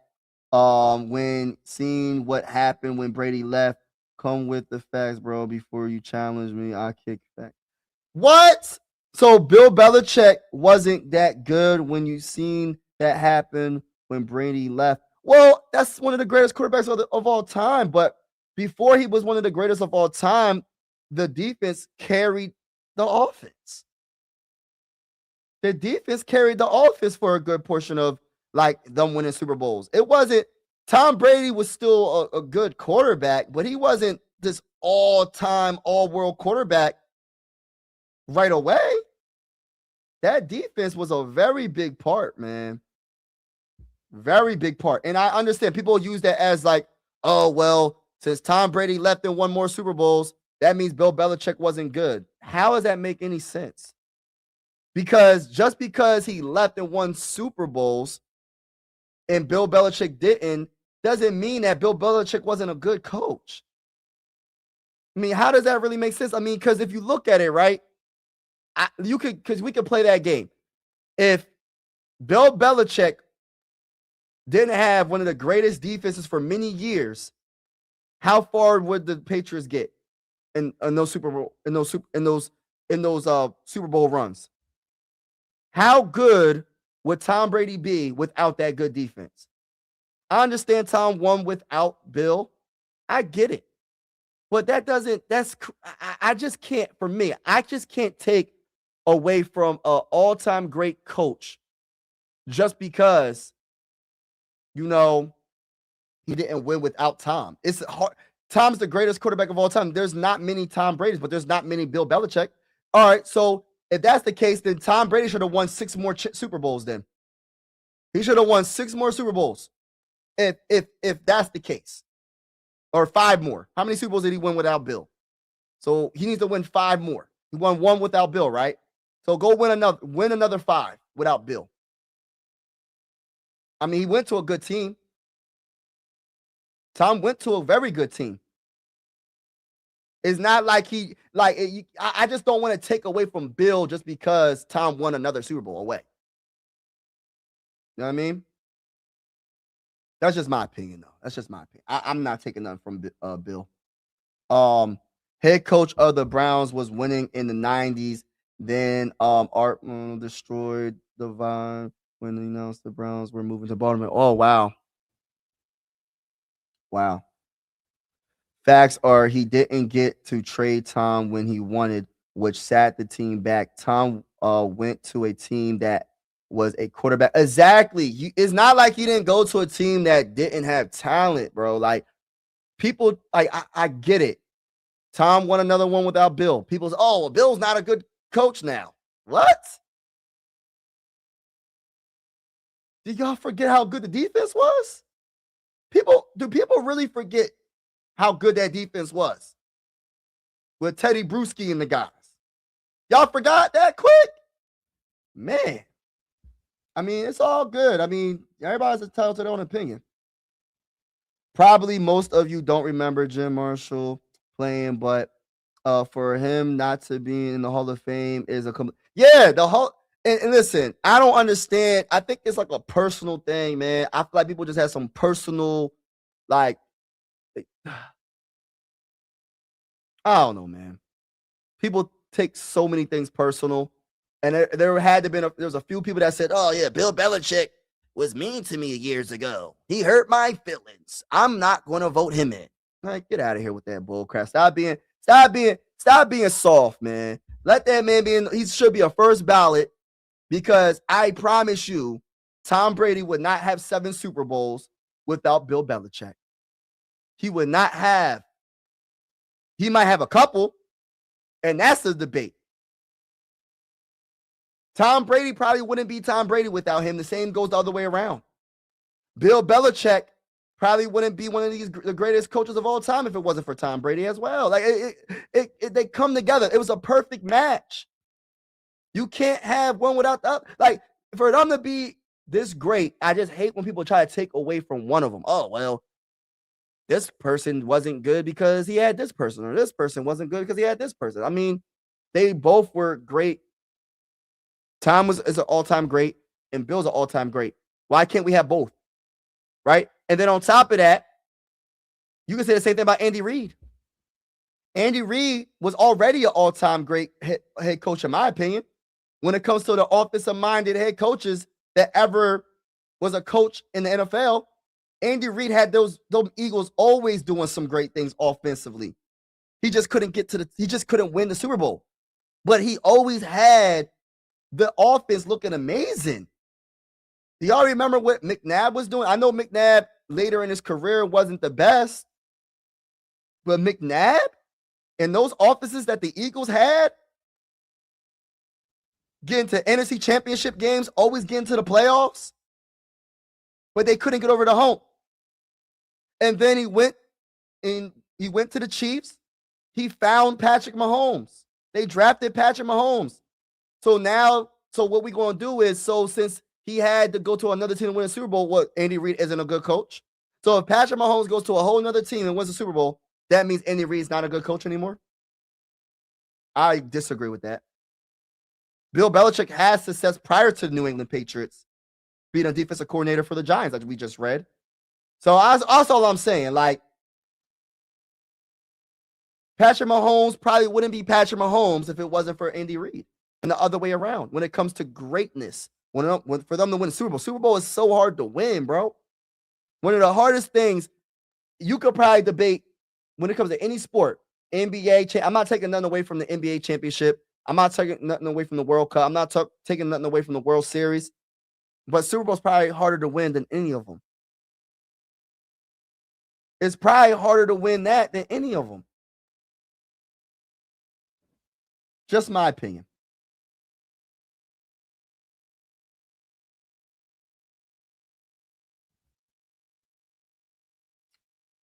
Yes, hit the like button, everybody. Hit the like button. Patriots team was getting old and falling apart when Brady left. Yeah. When Brady left. Exactly. But listen, Bill Belichick is a heck of a coach, y'all. Because Belichick got overruled on trading time when he wanted to. Tom was great. Yeah. Tom is great. Great quarterback, but Bill's a great head coach. I'm pretty sure if you was to go talk to Tom right now, and you say, "Would I have won 7 Super Bowls, right?" And if you take Bill Belichick away, do you think he'll win 7 Super Bowls? Do you think Tom Brady would say that? I don't think he would. I would think one of the biggest parts of winning a lot of his success, most of his success was with who? Bill Belichick. And you take Bill Belichick away. That's like taking Phil Jackson away from the Lakers when they had Kobe Bryant and Shaq. You think they're going to win those? They had great players.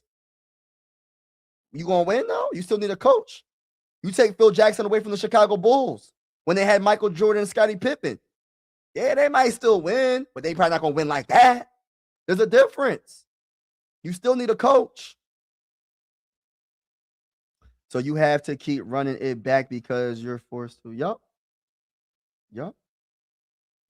Brady went to a very good team at the time. Yeah, exactly, T-Bass. He went to a very good team and won a Super Bowl with just like my bull Mike said, a quarterback away, literally.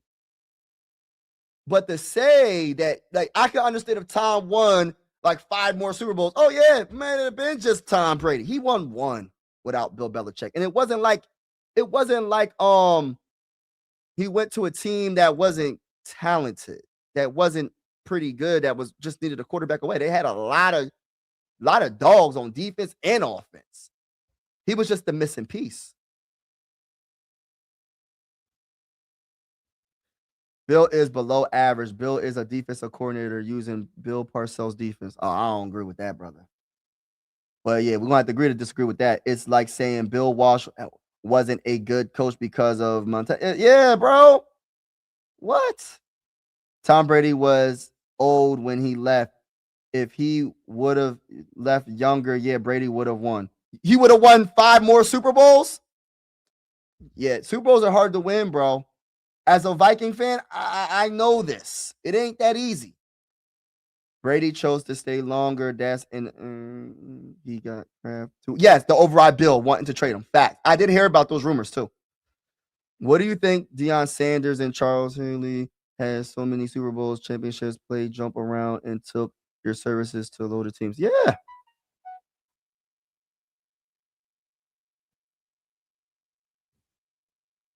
Bill was jealous of Tom. All right, but what I don't want to do is put this is not the conversation I want to have when it comes to this. What I'm saying is Bill should be a first ballot. That's just my opinion. I'm pretty sure a lot of people are agreeing with me. And Andre, if you can agree to disagree with me, but Bill, look up the numbers and look up how many years when Tom Brady was the quarterback of the Patriots, how many years was the defense top 10? And come back to me. Now, if the defense ain't top 10 and the defense is in the 20s, okay, it was all time. It was Bill Belichick did nothing. It was all Tom Brady. But I guarantee you that defense was top 10 most of those seasons. I guarantee you that is a fact. Bill Belichick should be a first ballot, in my opinion. He got 6 because of Bill. The one in Temple don't count. Yeah, I don't want to say it don't count. Grizz. It does count, but he got most of his success was with Bill. And we can't go, oh, if he was younger, he would have kept going. Well, it took him all that time to get the Super Bowls.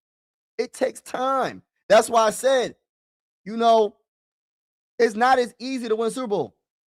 You can't stay 20 for 30 years straight. You're going to get older. It took all that time for him to get those 6 Super Bowls. But like I said, maybe later in the, when it comes to the later Super Bowls, maybe 2 other Super Bowls, I will admit, Tom Brady was controlling a lot of it, right? But I'm talking about the early on Super Bowls. It was defense, bro. And Corey Dillon running the ball. They was playing great defense, and Corey Dillon and that offensive line was creating holes for the running backs. And man, bro, it was defense, bro. I'm telling you, Tom Brady was just manage the game, don't turn the ball over, and be Tom Brady when it counts. But we don't need you to do too much because our defense is all that in the bag of chips.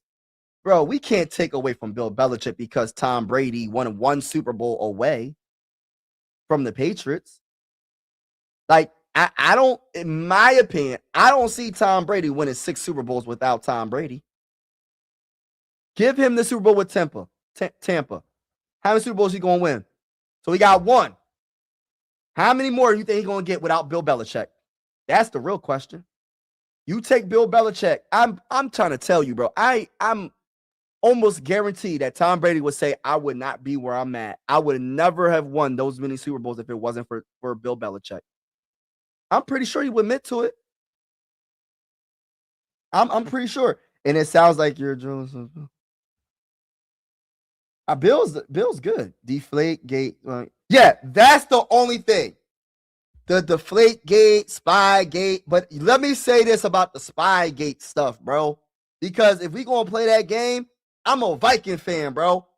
That whole freaking bounty gate, let's talk about it. That bounty gate was way worse than all of that. Because even if you do the spy gate, you might know the place. You study film anyway, but you might spy and you might know what's happening. Doesn't mean you can stop it. That bounty gate, they were trying to hurt my players, bro. They were trying to hurt the Viking players, bro. Did you see what they was doing to Brett Favre? When Brett Favre would get tackled, you had defensive lineman or whatever pulling on his ankle, trying to twist his ankle, trying to step on him, trying to do this and that, going low, trying to hurt and take people's knees out. Bro, that's way worse than Spygate. The Deflategate, I'm not really too like what they deflated the football a little bit. I get all that. I get that. I'm pretty sure there's some things that we don't know throughout NFL history that we could go down the list. I'm pretty sure they just didn't get caught. When it comes to Spygate, I don't really know too. Like, listen, you might know some plays, but you're not gonna know it all. And even if you know it, doesn't mean you're gonna stop it. Deflategate can help you probably throw the football, but then that's taken away from Tom Brady too. He's throwing the ball. Who's in charge of that? Was it Bill Belichick? Was it Tom with the Deflategate? You know what I mean? But who was in charge of the Bounty Gate? Who was in charge of that? Trying to purposely injure my players. But did they take nothing away from that Super Bowl? It didn't take nothing away from the same Super Bowl. They still got it. That's some bull crap. That's some bull crap. Listen, the Vikings should have won that dang game. Straight up. We should have won that game and went to the Super Bowl. Real talk. I don't care. I said I felt. I'm sorry. You got me feeling some type of way, Grizz. Because now I'm thinking about that bull crap. They try to purposely hurt Brett Favre, bro.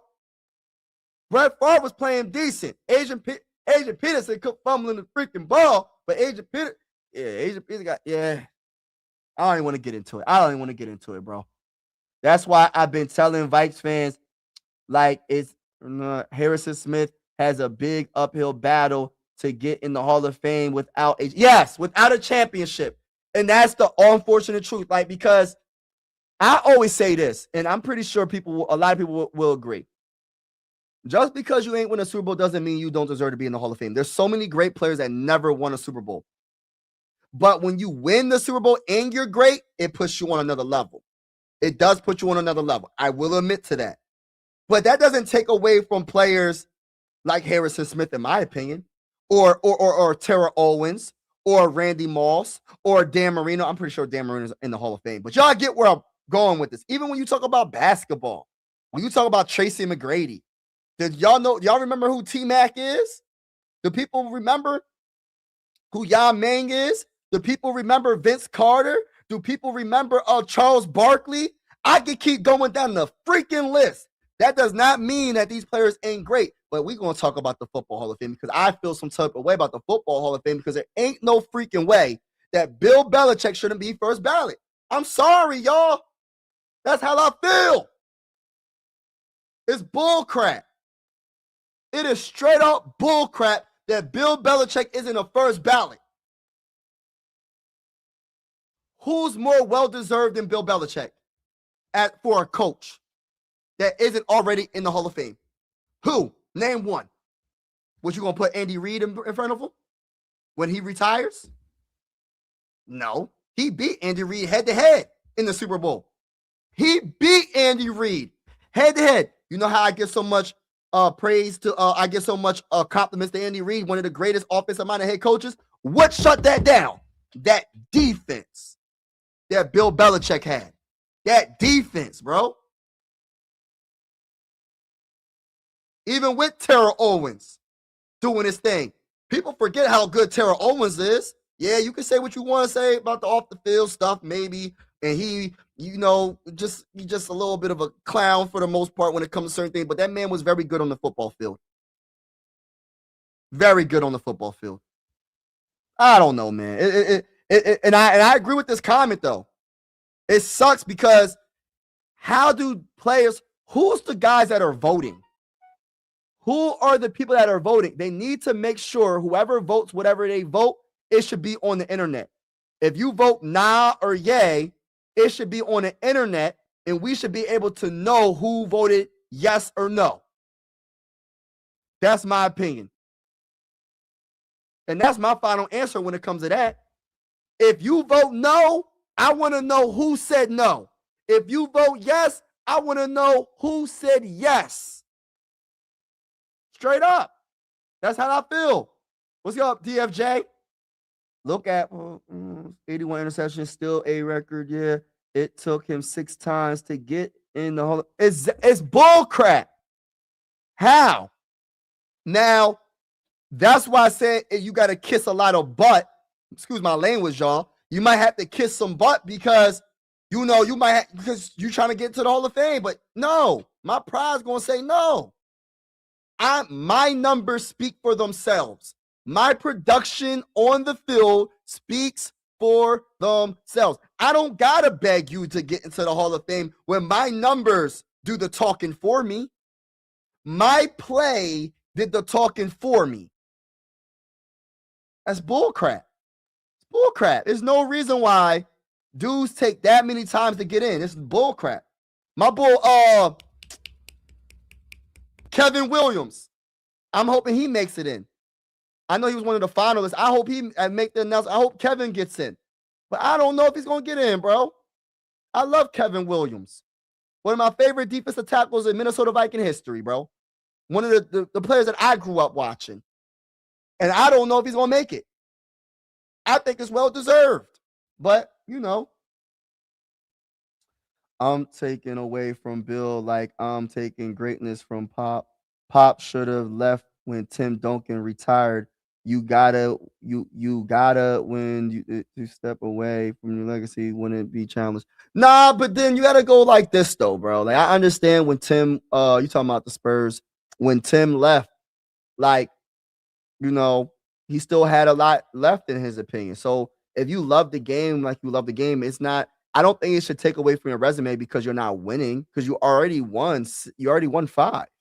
He won 5. So just because you can't win every year, it's so hard to be a champion. It's not as easy. You know what I mean? Like, say you love a game, right? Say you're an all-time coach, and you have an all-time great pitcher, and his name is Cole Hamels. I'm a Phillies fan, and you won 3 World Series with Cole Hamels, and then he retires, but you still feel like you can coach. You might not win, but that doesn't take away from your resume that you won 3 World Series with Cole Hamels. You just got to find another Cole. It's easier said than done. You got to go find another all-time good pitcher, or find something else. So find some good hitters. Find a good first baseman, a good outfielder, a good left fielder, a good right fielder. But I don't think it should take away from your resume. It's so hard to win. It's enough that you already won. How many times you won? 5 championships in the NBA. Being a head coach is there's not many coaches in the NBA through history that have won championships, bro. You win some, you lose some, but you got to get credit for the times that he coached. It wasn't just Tim. Tim was the biggest part, but you got Tony Parker, you got Manu Ginobili. It's drafting, it's developing. You got to put that all. Those are all factors. And then they drafted Kawhi Leonard. Like, bro, like it is other factors, but you need to have the coach to put it all together. Like, it's kind of like if you have like a 5-star restaurant and you the executive chef, or you got a sous chef, you got a head chef, you the executive chef, you putting it all together to make sure that restaurant's on point. But you the main guy, because you're the guy that's, you do this, you in charge of this, you in charge of this, I'm in charge of everything, but I'm gonna make sure this and that and the third is gonna be taken care of so we can have a great night and we have good reviews, good ratings and we have more customers come. Because word of mouth is the best when it comes to that. But I'm just saying, you can't take away from someone that they lose. You're gonna lose some. You're gonna win some and you're gonna lose some. That's part of the game. The game wouldn't be fun if you just won all the time. If you won all the time, it wouldn't be fun. How many times did it take Michael Jordan to get to the NBA Finals? He lost a lot. He lost to the bad boy Pistons. How many times did it take Peyton Manning to get to the playoffs? He lost plenty of times in the playoffs. He still got there. I'm just using multiple different examples to just say, like, it's not easy to just win Super Bowls and championships. You're going to win some and lose some. But just because after you win some and then you start losing does not mean that person or that coach, that player or that coach is just, he's not good anymore. That's just my opinion, bro. Bill got caught cheating. That held up, in my opinion. It was Spygate and Deflategate. It's like Barry Bonds, steroids, Pete Rose gambling. Yeah, that whole Barry Bonds. That's probably what it was. That's the only thing I could think of. There was the Spygate and the Deflate. But then you got to take away from Tom Brady too. If you take away from Bill, take away from Tom Brady because he's part of them. He was part of that team when the success was happening. So you got to take away from Tom. Oh, the Stanley Cup, in my opinion, is the hardest. It's such a physical demand on a team. Yeah. Yeah, hockey ain't no joke. Hockey ain't no joke. Hockey ain't no joke. I'm not jealous. I'm keeping it real. Any thoughts on Paul Allen voice? Oh my gosh, I was gonna speak on this, bro. I was gonna speak on this, but I really don't want to speak on this too much, bro, because I know people are so worked up about what's going on around the country. This is why I say this is one YouTube family. Sports are designed to bring us together, not separate us, and I truly feel that way. I feel like people is entitled to their own opinion, but there's a moment of time where you should just shut up and just certain things you should just keep to yourself. And especially when lives are at risk, I feel like you should just be quiet. You know what I mean? Just keep it to yourself. It's unfortunate that he seems like a really good dude. I know people make mistakes. People say things and do things and make mistakes. I don't want the man to be fired. I think he did get fired. I don't really know if he did get fired or not, but it's devastating because I was just in Minneapolis not a few months ago, and it's a beautiful city. And for that to be happening, bro, it sucks. But Paul Allen gotta watch what he says, man. Like, the country is freedom. Freedom of speech? But at the end of the day, is it really freedom of speech? You gotta watch what you say, and and just because you have an opinion about something that's that dramatic that's happening in a place in the world, you're gonna give your opinion. But there's someone that's hurting. There's someone that's going through something. That could have been a family member that's going through something that passed away. You just don't know. So you just got to really be careful what you say. It's unfortunate. I hate the fact that it's happening. And sometimes you just got to be quiet and just keep your personal opinions to yourself sometimes. Just keep that to yourself. And I'm not really sure what they're going to do. If did the Vikings fire him for did they fire him? I'm not really sure, but what I will say is everybody makes mistakes. I don't think he should be fired. But it does suck. It's bad timing. Terrible timing. You know what I mean? Terrible timing. But yeah.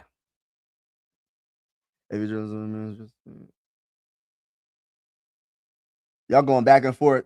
Yeah, y'all don't got to go back and forth about it. I'm just saying, in my opinion, I feel like, Bill Belichick should be first ballot. But I get it, though. The cheating stuff, I get it.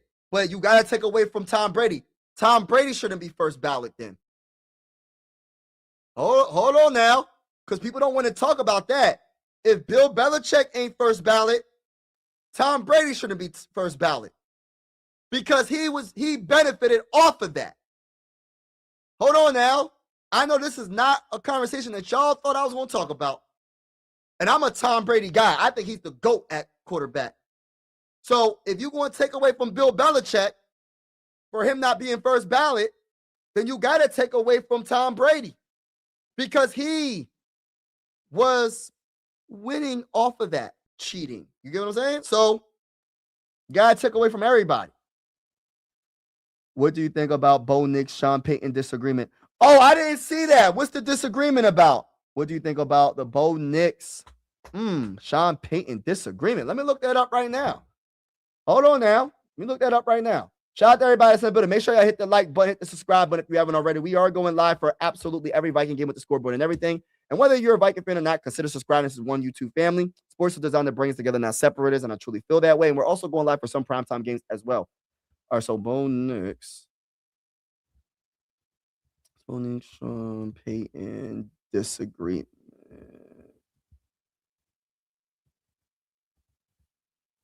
I'm looking it up right now, bro. Thanks for giving me that because I have no clue. All right, so I'm looking it up.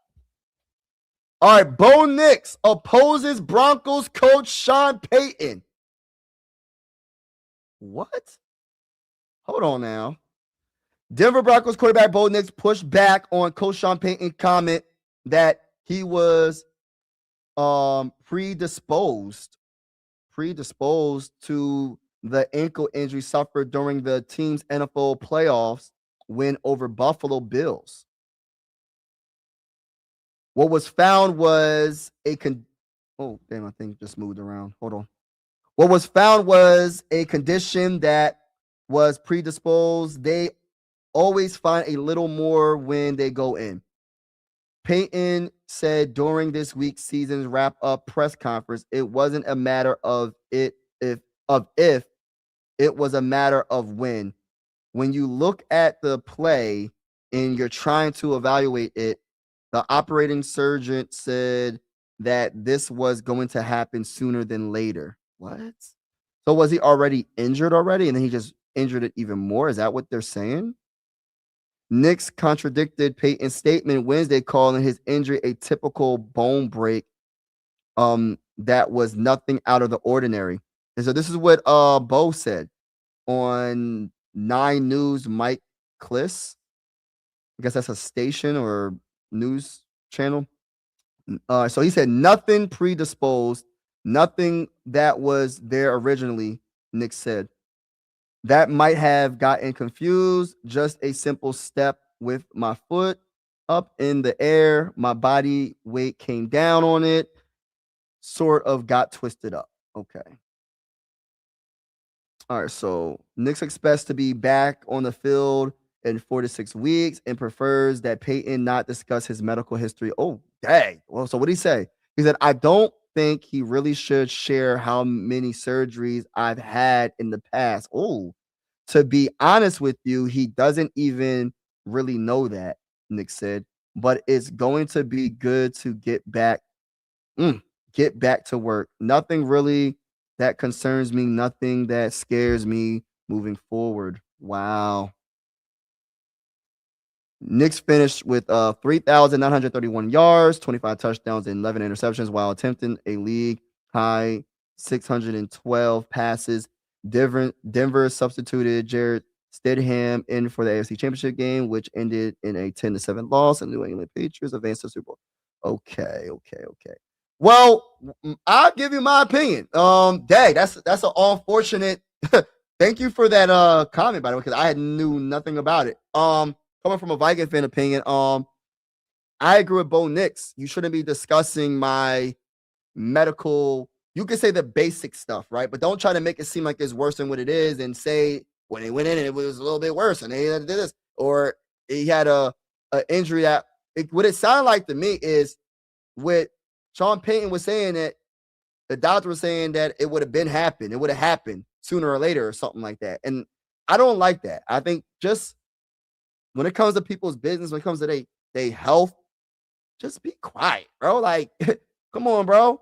And then I love that Bo Nix stuck up for himself and said, yo, you shouldn't be speaking on my history or my injury. Just say the basic stuff. All you had to say is he'll be back better than ever coming 2026 NFL season. He'll be back. He'll be fine. Or give the timeline on will he be back throwing the ball or something like that. But don't give all the other stuff. You're giving up too much information, which I feel like that's disrespectful. Keep my personal medical stuff. Don't be talking about it. Don't be talking about it. Period. I mean, ain't nothing more to say. Don't talk about my personal medical records. Don't say, oh, the doctor went in. It was worse than what it. Bro, don't do all that. Because then you're going to make it seem like I'm done or something, or I can't come back from this injury. I'm one of the biggest reasons why you got to where you got to. Yes, the Broncos defense is really good. Bo Nix was doing his thing. He was a good game manager. There's nothing wrong with being a good game manager. I like Bo Nix. It was an unfortunate injury. But, bro, saying too much. That's my opinion. Bro, be quiet. Nah, bruh. Nah. You don't gotta tell my business. Let me tell my business, not you. That's not your place. You can give the basics. Don't tell, oh, well, the surgery went in, it was worse than it was. No, be quiet. That's my opinion. Just to let you know.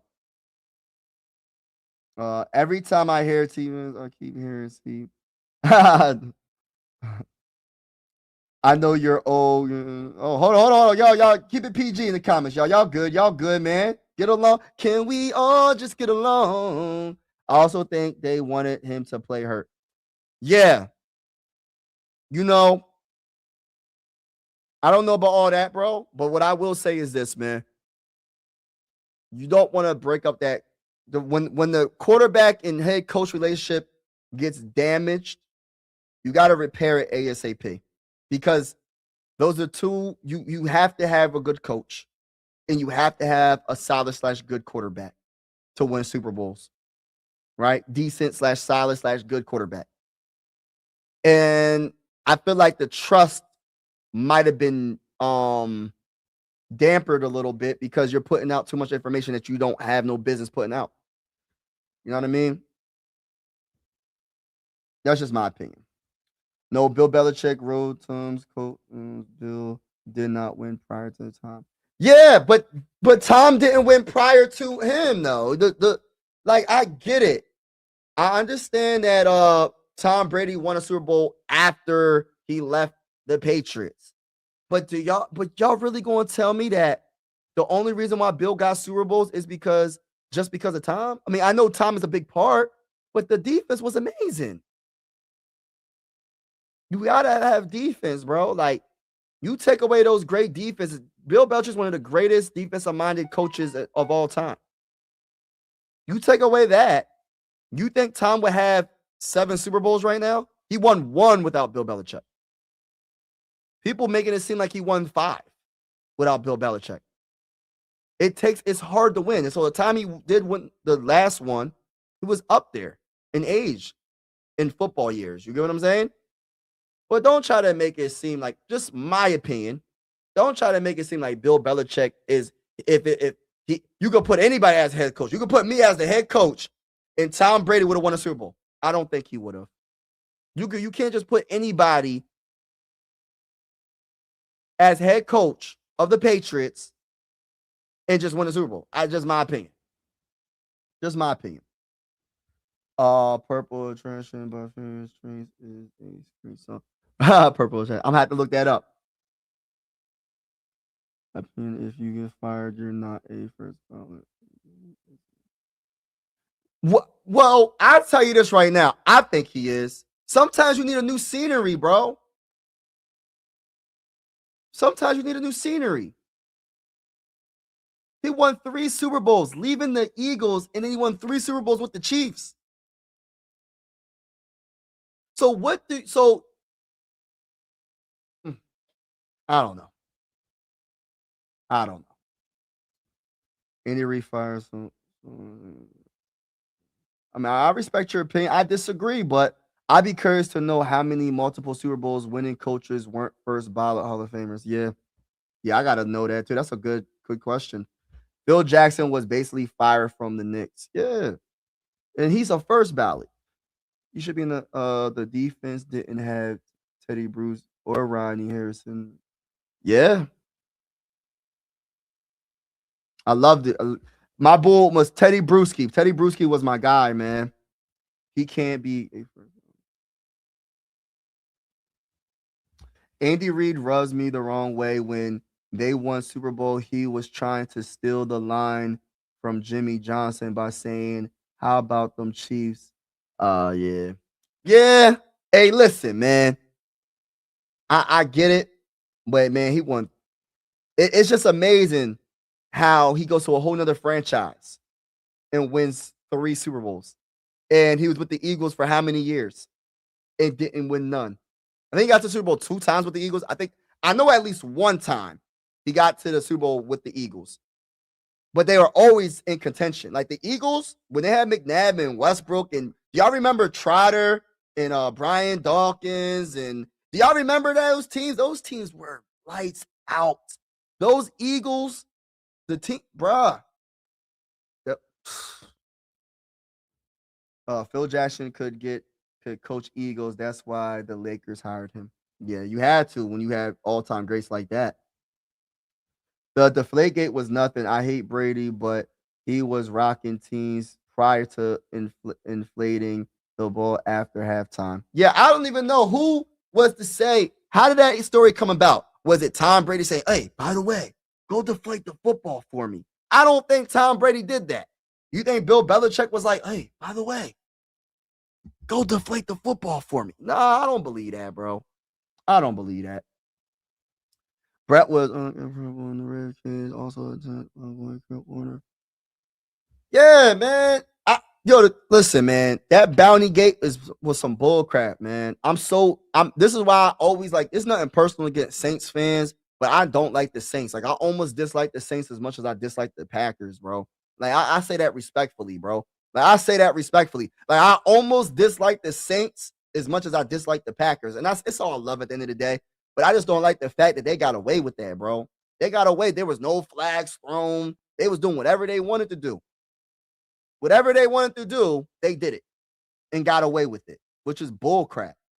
Like, how do you step on someone's ankle, twist his ankle, step on him, and do all this extra stuff? How do you do that?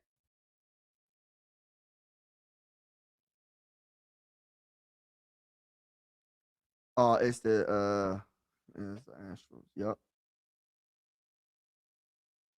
AP only fumbled once. Harvey fumbled only once. Yeah.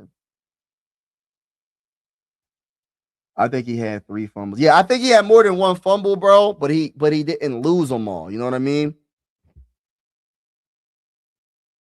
AP fumbled more than 1 time in the championship game. Probably 1 loss. Yeah, probably 1 loss. Yeah, he did fumble, and y'all know how I feel about Adrian Peterson. That jersey right there is my Adrian Peterson signed autograph jersey. Y'all know how I feel about AP. But the one thing about your boy is I'm gonna keep it real, man. He fumbled more. He fumbled more than 1. I don't know how many he lost. The only irritating thing for me though is, like I said this on my last live, Adrian Peterson will break 5 tackles, stay on his feet, and then it'll be the smallest little tackle and he'll fumble. And I'm like, bro, you just broke like 5 tackles. You're running over everybody. And the 1 tackle gets you to fumble the ball. It's like, bro, then that's why it's like sometimes you got to get on the ground, bro. Break a couple tackles, get some yards, and get down on the ground. And that's the time frame where they was letting defense really play defense. Now they try to take a lot away from the defense nowadays. I don't know what they got going on now. They got something against the defense. And I love AP. AP, my guy. We didn't want Ron Flores. Yeah, man. I wish we had. Listen, love Brian. Watch the game. There was 3 Vikings turnovers in the game. Harvey, AP fumble. Favre interception. Yeah. Yeah, I'm gonna have to look that up. Patrick Ewing. Yup. Pete Rose. It's all politics and who you know. Fact. Who you know. Mike Shanahan, Broncos coach, and they still running offense still to this day. That run game he came up with it. Yeah. I remember when Kevin Williams scooped. Yeah, scored 50. Yeah, from the 50 against the Giants. Great moment. Yeah. I love Kevin Williams. I love Pat. I love Kevin. Can we get another Kevin Williams in this draft? Another thing. I'm gonna do a mock draft. Next time I go live, I'm gonna do a mock draft.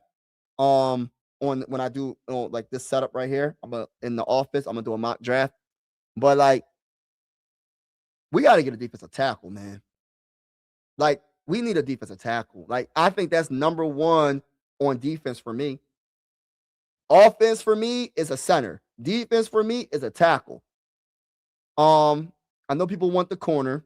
I know people want the safety. I get it.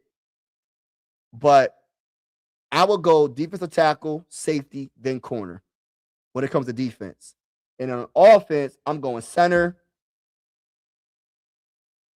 and maybe a wide receiver because I don't know what we're going to do with Jordan Addison. I have a feeling we're going to end up trading Jordan Addison on draft day. I think we're going to trade him on draft day to like the Bills or the Chiefs or somebody like that. So we might have to go wide receiver in the 2nd round or the 3rd round or whatever. I don't know. Unless you have faith in Jalen Naylor, can be the 2nd string wide receiver, or Ty Felton. But I think center is so high on my list right now because like Ryan Kelly's not going to be able to come back.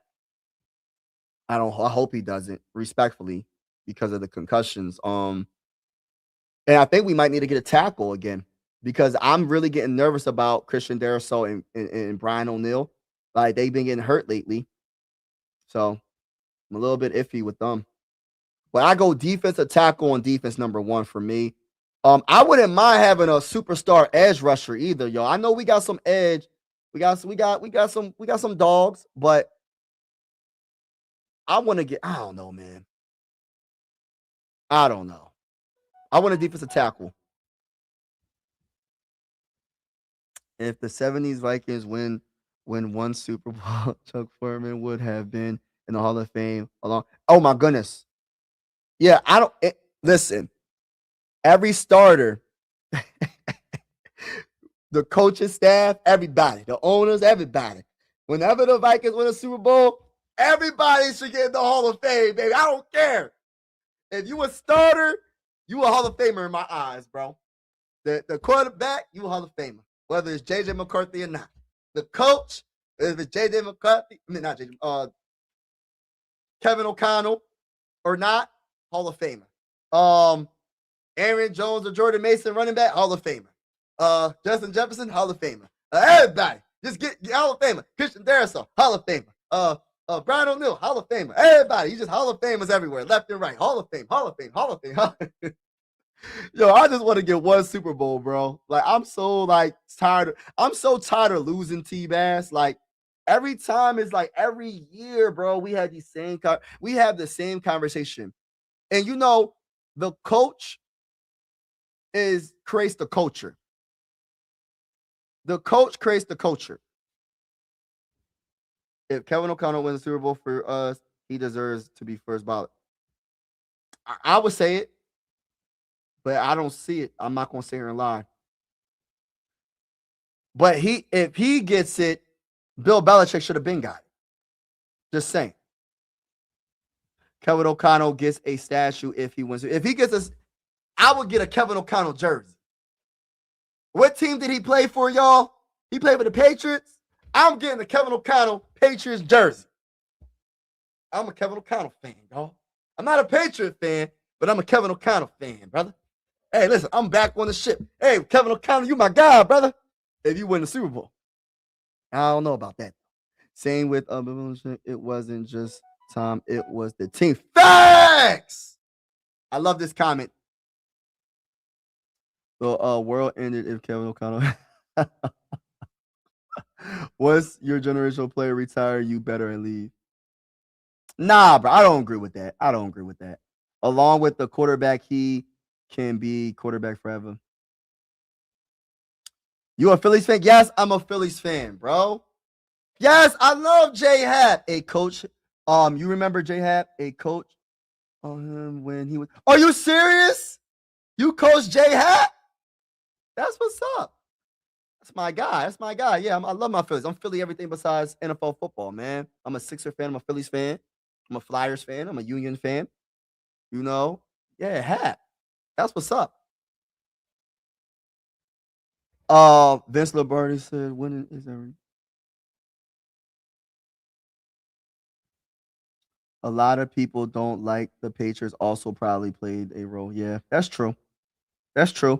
I bet being an NBA fan in the 60s was pretty boring. I think the Celtics won the championship. For real, right? For real. All right, I'm about to get off in a little bit, y'all. Make sure y'all hit the like button if you haven't already. Hit the subscribe button if you haven't already. I'll be live again. Probably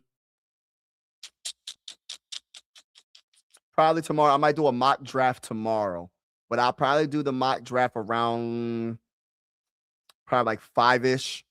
So we'll do a mock draft and we'll see how we do with the mock draft tomorrow around like 5:00.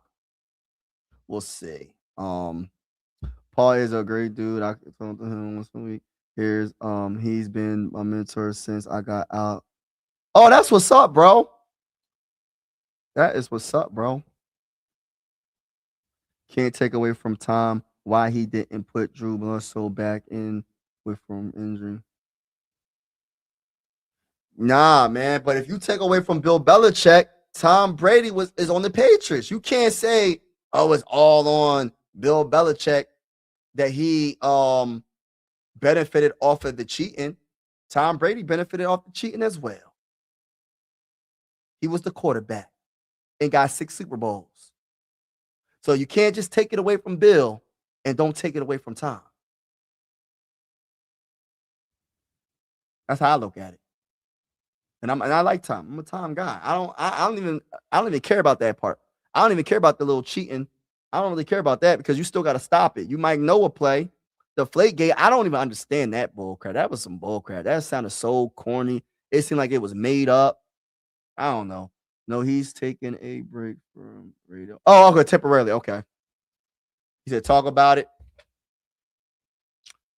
Israel is like someone he holds something against him. If he doesn't, he won't. That's real. Yeah. First ballot or not, they are both Hall of Fame. Yeah, facts. Check out the band called Furious Traits. Furious Traits, bro.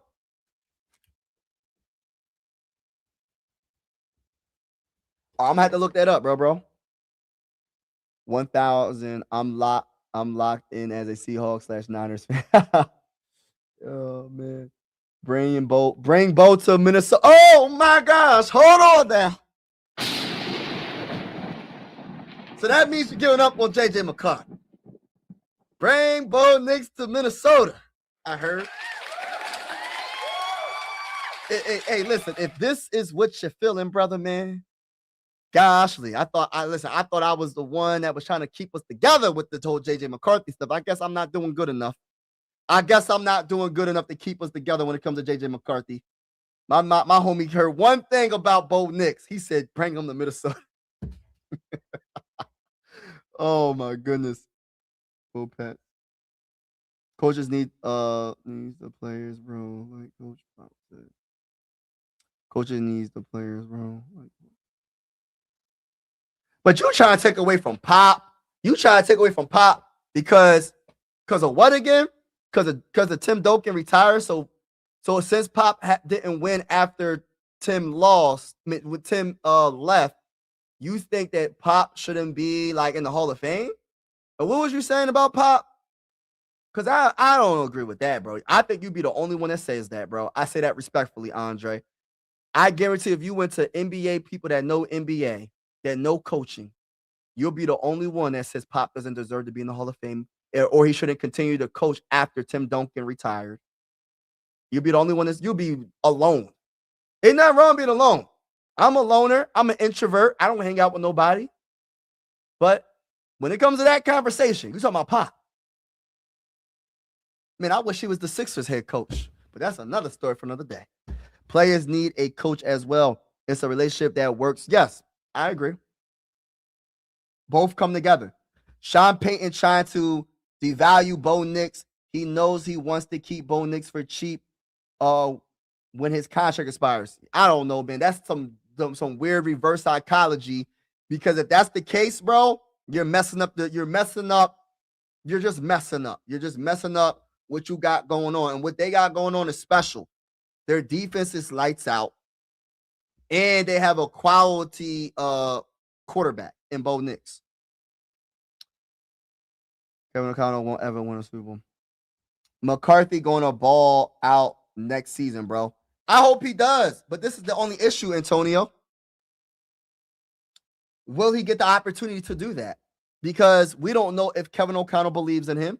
I don't think he does, actually. And I don't know if Crazy believes in him.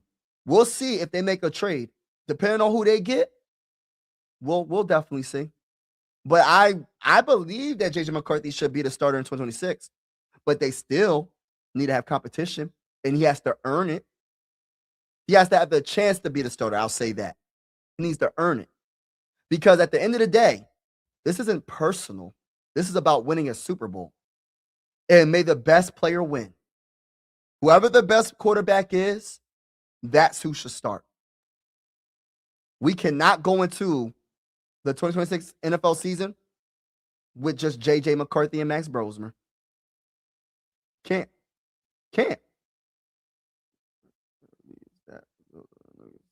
But that's not true, though. Bill Belichick, I will agree. He didn't win a championship without Tim, but he still was a good coach.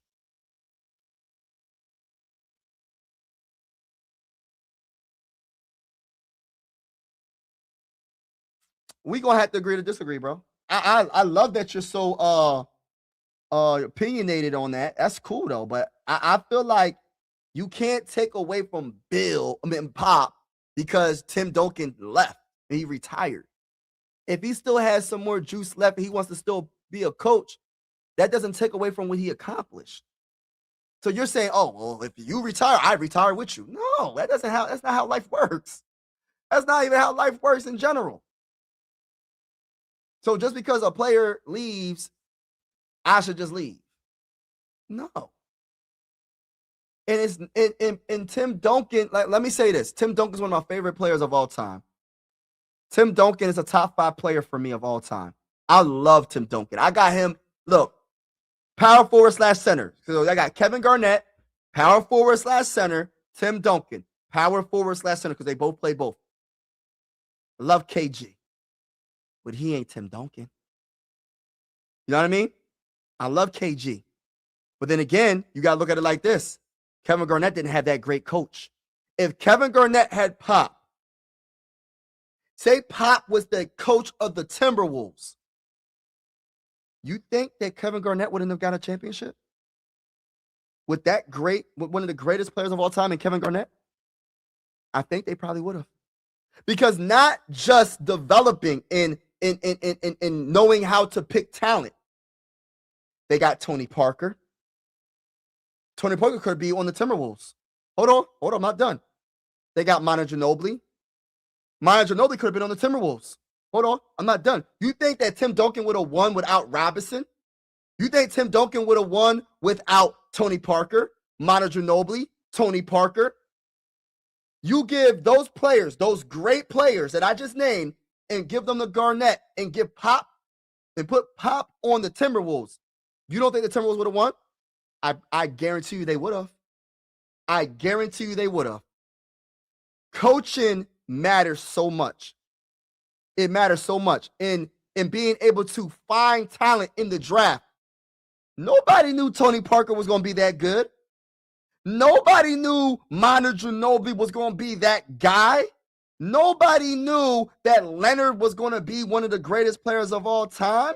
Nobody knew all this. But you have to be able to manage it and put it together. Find it, manage it, and put it together. Tim Duncan, I'm not taking nothing from Tim. But Pop, like I hate the fact that you keep having the conversation. It's your opinion, your opinion, that's your opinion. You keep trying to separate. You can be a great player and never win. But you know what? You could be a great coach and never win. But if you have a great player and a great coach, you have a better chance of winning because it's hard to win a championship or a Super Bowl. Winning the big game in any sport is hard to do. But what you're doing is once a player, you value the player way more than the coach, which I get it. I get that. But how many players, my point is this. You can't really separate them because Tim Duncan probably wouldn't have won 5 championships if it wasn't for Pop. And the same thing it's all the way around. Pop probably wouldn't have won 5 if it wasn't for Tim. But what I'm not doing is I'm going to say, oh, well, when a player retires, just don't be a coach anymore. When a coach retires, don't play in the NBA. So you're telling me, as a great player, when my head coach retires, I need to retire with him. That's just crazy. That's not realistic. It's so hard to win. You're making it seem like championships grow on trees, like they falling off a tree, like a leaf falling off a tree. Oh, yeah, it's fall time and the leaf is falling off. It's that easy. It's not that easy. You can have all these greatness and it's hard to win. It's hard to win. You know what the Spurs were going against back in the day? You think they was going to win without Pop as the head coach? With the freaking Lakers? With Kobe and Shaq? You think that Tim Duncan and the Spurs would beat the Lakers without Pop? Respectfully, I think that's crazy talk. Respectfully, if you know the history of what's going on in the NBA at that time, a great coach matters. A great coach matters. Same goes with the NFL. Same goes with MLB. Same goes with everything. You can't just separate them because one player retires. Oh, I got to retire now. Like, no. No. My Spurs file, you know what it is? Yeah, bro, I'm just trying to talk. Unfortunately, we didn't get to see you win and walk away. And not sure about that. I would say Seattle plays old school, and also Philadelphia, who won the Super Bowl last year. Old school. I love it. Old school system. I absolutely love it. I think in Andy Reid, he's a big reason why they play. Not Andy Reid. Who's the coach of the dang on Eagles? Don't even know his name. But the coach of the Eagles, they ran the ball. Ran the ball with Saquon. Play off the run game. Even though in the Super Bowl, they pretty much shut down Saquon. Saquon didn't have that many rushing yards, but you still got to run the ball to keep that defense honest, because that was the number one thing. If you couldn't stop Saquon, you're going to get beat by the Eagles no matter what you do. If you can't stop Saquon. But then on top of that, you had Jalen Hurts picking them apart. That was probably his best game. That was his best game of his career. He was the Super Bowl MVP for a reason. He was throwing dimes to AJ and Devontae Smith and all them. But it's just like, yeah, that's old school right there. That was some old school football. They had some of the pass rush got to Patrick Mahomes. Patrick Mahomes just looked like he wasn't Patrick Mahomes in that game. Patrick Mahomes, I never seen Patrick Mahomes play that bad of a game. He was throwing the ball at the dirt. He was scared of his own shadow. Like, that's why I always say defense wins Super Bowls. That defense that the Eagles brung in that Super Bowl made Patrick Mahomes. That was the worst game I ever seen Patrick Mahomes play.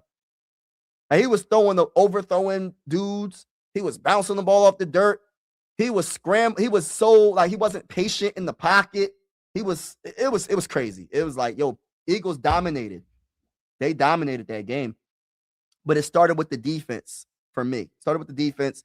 And then Jalen Hurts was using his legs. I think he was the leading rusher for both teams, actually, Jalen Hurts, in that Super Bowl. But yeah. Wasn't Sean Payton involved in the bounty game? Yeah, I can't stand it. Yo, yeah, the same person, bro. Yeah, same person. He got something with him, man. I'm not feeling that, bro. For real. Drake May and Mike Irvin becoming the Super Bowl. They both would be on all the thing. I can see that. Yeah. Brady couldn't keep the starting job at Michigan. Well, don't complain, Bill. No, he should have retired when Brady left. I mean, I'm not complaining. I don't know what you mean complaining. I'm not complaining. I'm just speaking on it. I'm not complaining at all. I'm just saying we're going to have to agree to disagree. You think that Bill Belichick is not first ballot, and that's your opinion, and I'm fine with your opinion. But just because I'm fine with you having that opinion, I disagree with it, though. I don't think I think that he should be first ballot. I mean, you're not going to change my mind on this. You can say everything you want. You can say that Bill Belichick should have retired when Tom left. You should say whatever you want. I don't agree with it. No matter what you say, I don't agree. I think, in my opinion, Bill Belichick should be a first ballot Hall of Famer. It is what it is. He benefited greatly going to Belichick, the same as Belichick benefited. Yes, but my homie's trying to split them apart like they could do better without each other, which I don't agree. The coaching tree is also a good indication of a great head coach. Facts. He made Matt Cassell look good, so stop using Tom Brady excuse. Yeah. I'm getting. I mean, it's your truth. It's your truth, bro. Ain't nothing wrong. Hey, listen, you're entitled to your opinion, bro, but that's your truth. Your truth isn't everybody's truth. Bo Nix and Sean Payton have to part ways. Hey, listen, Bo Nix. I'm about to talk about it in a short. Bo Nix, we need you. Come to the purple and gold, baby. Hey, listen. We'll give you J.J. McCarthy. Respectfully speaking, I like you, J.J. Hey, Sean Payton, you can have J.J. McCarthy. We'll take Bo Nix. We'll take him off your hands. He's younger than Bo Nix. You can have him. You know what I'm saying? Respectfully speaking, you can have J.J. McCarthy. We'll take Bo Nix off your hands. You don't need Bo Nix anymore. We'll take Bo Nix off your hands. You feel me? We'll take him off your hands. You don't need him. You don't need him.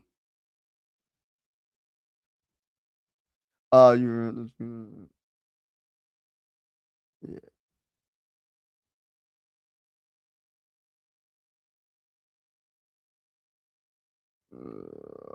All right, I'm gonna get off soon. Brady was. I think that a sign of a really great coach is more than one place like Andy Reid has. Yeah, I think Andy Reid is one of the most like greatest head coaches of all time. I would have loved for him to be our head coach. Hey, as a Viking fan, I would love for Andy Reid to be our head coach.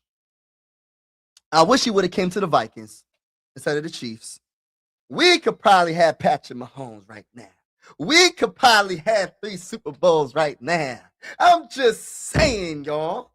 Imagine Andy Reid being the head coach and Brian Flores being the defensive coordinator. I know I'm just dreaming. I'm just dreaming right now. I'm just saying though. Imagine that. Brian Flores being the defensive coordinator and Andy Reid being the offensive-minded head coach that he is, with Patrick Mahomes slinging the ball to Justin Jefferson. Oh my gosh. We messed around, had like 5 Super Bowls in 5 seasons. I ain't gonna sit here and cap.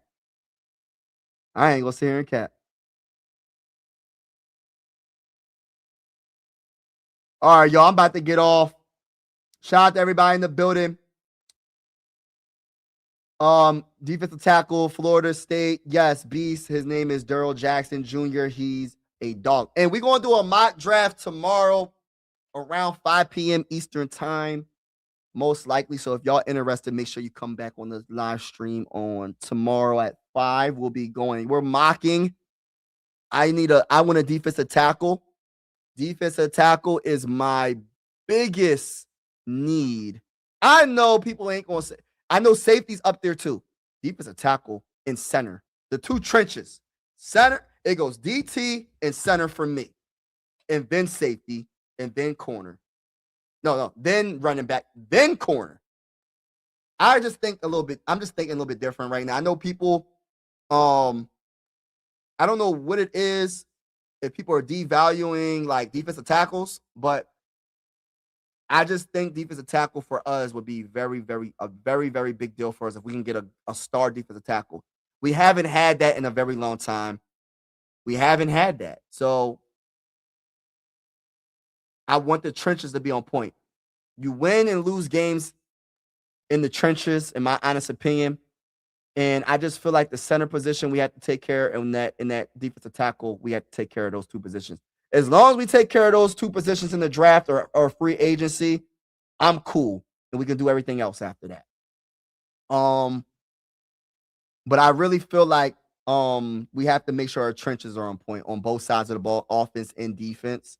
We can't go into 2026 without a center and a defensive tackle. I'm not a big fan of I love Jalen Redmond. Don't get it twisted. I like Jalen Redmond. I like and that's it. The only defensive tackle I really like. And that's a problem. Jonathan Allen, no. Hargrave, no. He all right. I like him better than Jonathan Allen, but I'll take Hargrave. I mean, if we have to keep him, I keep Hargrave, but we need a defensive tackle badly. Does you credit? He had Manning. Will the steroid cap suspension hurt Kevin? Oh man, will the steroid / star cap suspension hurt Kevin? It could. It could, T-Bass. It could. Might tell your friend. He said, Mike, tell your friend to get their friend. Well, hey, listen, y'all can debate in the comments. As long as y'all keep it respectful, I don't really care. I feel like you're wrong, though. When it comes to a head coach and they win a Super Bowl with a great player, like, say, for instance, like Tom Brady, we're going to use him, Bill Belichick. Just because Tom Brady went to another team doesn't mean Bill Belichick should just retire. Because I don't even know if he would have got the Super Bowl anyway because of the Bounty Gate. Because of, not Bounty Gate, gosh, Lee. The Deflate Gate and the Spy Gate. That bull crap. So, but you can't just punish Bill Belichick and not punish Tom Brady. Tom Brady was the quarterback. He was the quarterback. You can't punish Bill, but don't punish Tom. He benefited because he won. 6 out of 7 Super Bowls that Tom Brady has is one with the Patriots.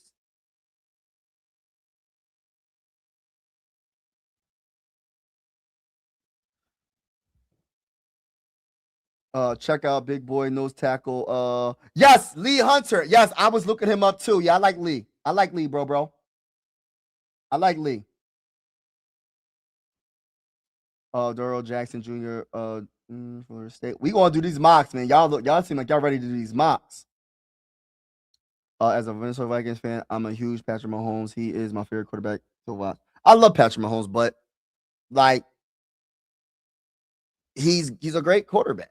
He's a great quarterback. I like Patrick Mahomes. I ain't gonna say hate. I'm not gonna hate on someone that's just really good. Like I know some people are like, oh, they keep winning, bro. I don't listen. I want that to be for the Vikings. I want people to hate my Vikings so much because, and I say that because I want them to be like, oh, I'm tired of seeing the Vikings win all the time. I want that to happen. They were so happy, and I listen. They was like, yo, the Chiefs ain't getting to the playoffs. People were so happy about that because they've been dominating for how many years straight, y'all? How many years have the Chiefs been dominating? How many years, y'all? They keep on dominating. So people going to be like, oh, I don't want them to go anywhere. I don't want them to win. Redmond is our next Kevin Williams. Whew, we'll see. We'll see. Look at the 70s Vikings who went to 4 Super Bowls. They have 3 Hall of Famers on the defense, 3 Hall of Famers on off, and probably 3 more should be. Yeah, exactly. Ever close talent wise. Yeah. Yeah.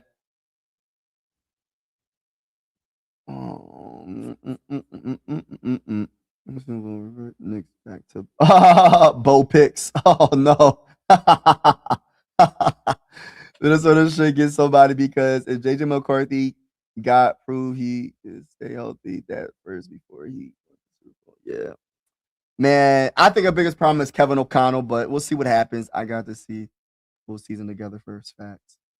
I'm a Spurs fan. Pop is a Hall of Famer. He said he was leaving when but he didn't leave when Duncan left, though. You can't have it both ways, Andre, because you just said when a great player leaves, the coach should leave. Pop didn't leave right away. He started going through some health issues later. Remember, Tim retired. Tony, all of them left. They all left. They still had Leonard. And the Spurs were pretty decent still. But then Leonard started to get in his, you know, if you're a Spurs fan, you know with Leonard. Leonard is a good player. He's a great player. But Leonard, for some reason, he the type of player, if he hurt, he ain't playing. He ain't fighting through that. He ain't fighting through it. If Leonard says he's hurt, you can't play him because he ain't going to step on that basketball court. And Pop, I think, had a problem with it. Pop, to me, as I'm a Sixer fan, Pop is the greatest head coach in NBA history to me. I'm not taking nothing away from any of these other coaches. I know Pop is not the one that got the most championship rings. I'm not saying that. I'm just giving you my opinion. For me, if I wasn't a Sixer fan, I would have been a San Antonio Spurs fan because one of my favorite players of all time is Tim Duncan. I love how I can get I got Drew Holiday's autograph right there. You know what I mean? If I could get an autograph from any basketball player, besides like a couple of Sixer players like AI, whatever, Charles Barkley, maybe Julius Erving, the autograph I would want probably before all of those is Tim Duncan. I'm a Tim Duncan guy. I got Tim Duncan in my top 5 all time, greatest players of all time. But getting back to what I was saying, like Pop did not retire when Tim left. Not right away. I think the medical stuff that was happening with him, that's what pushed him away. So God bless the Pop, one of my favorite coaches. I love the way he seemed like a hard behind, but behind closed doors, the players loved him or love him. See, he showed one way to the media, but he showed another way to his players. Like he really cares about his players.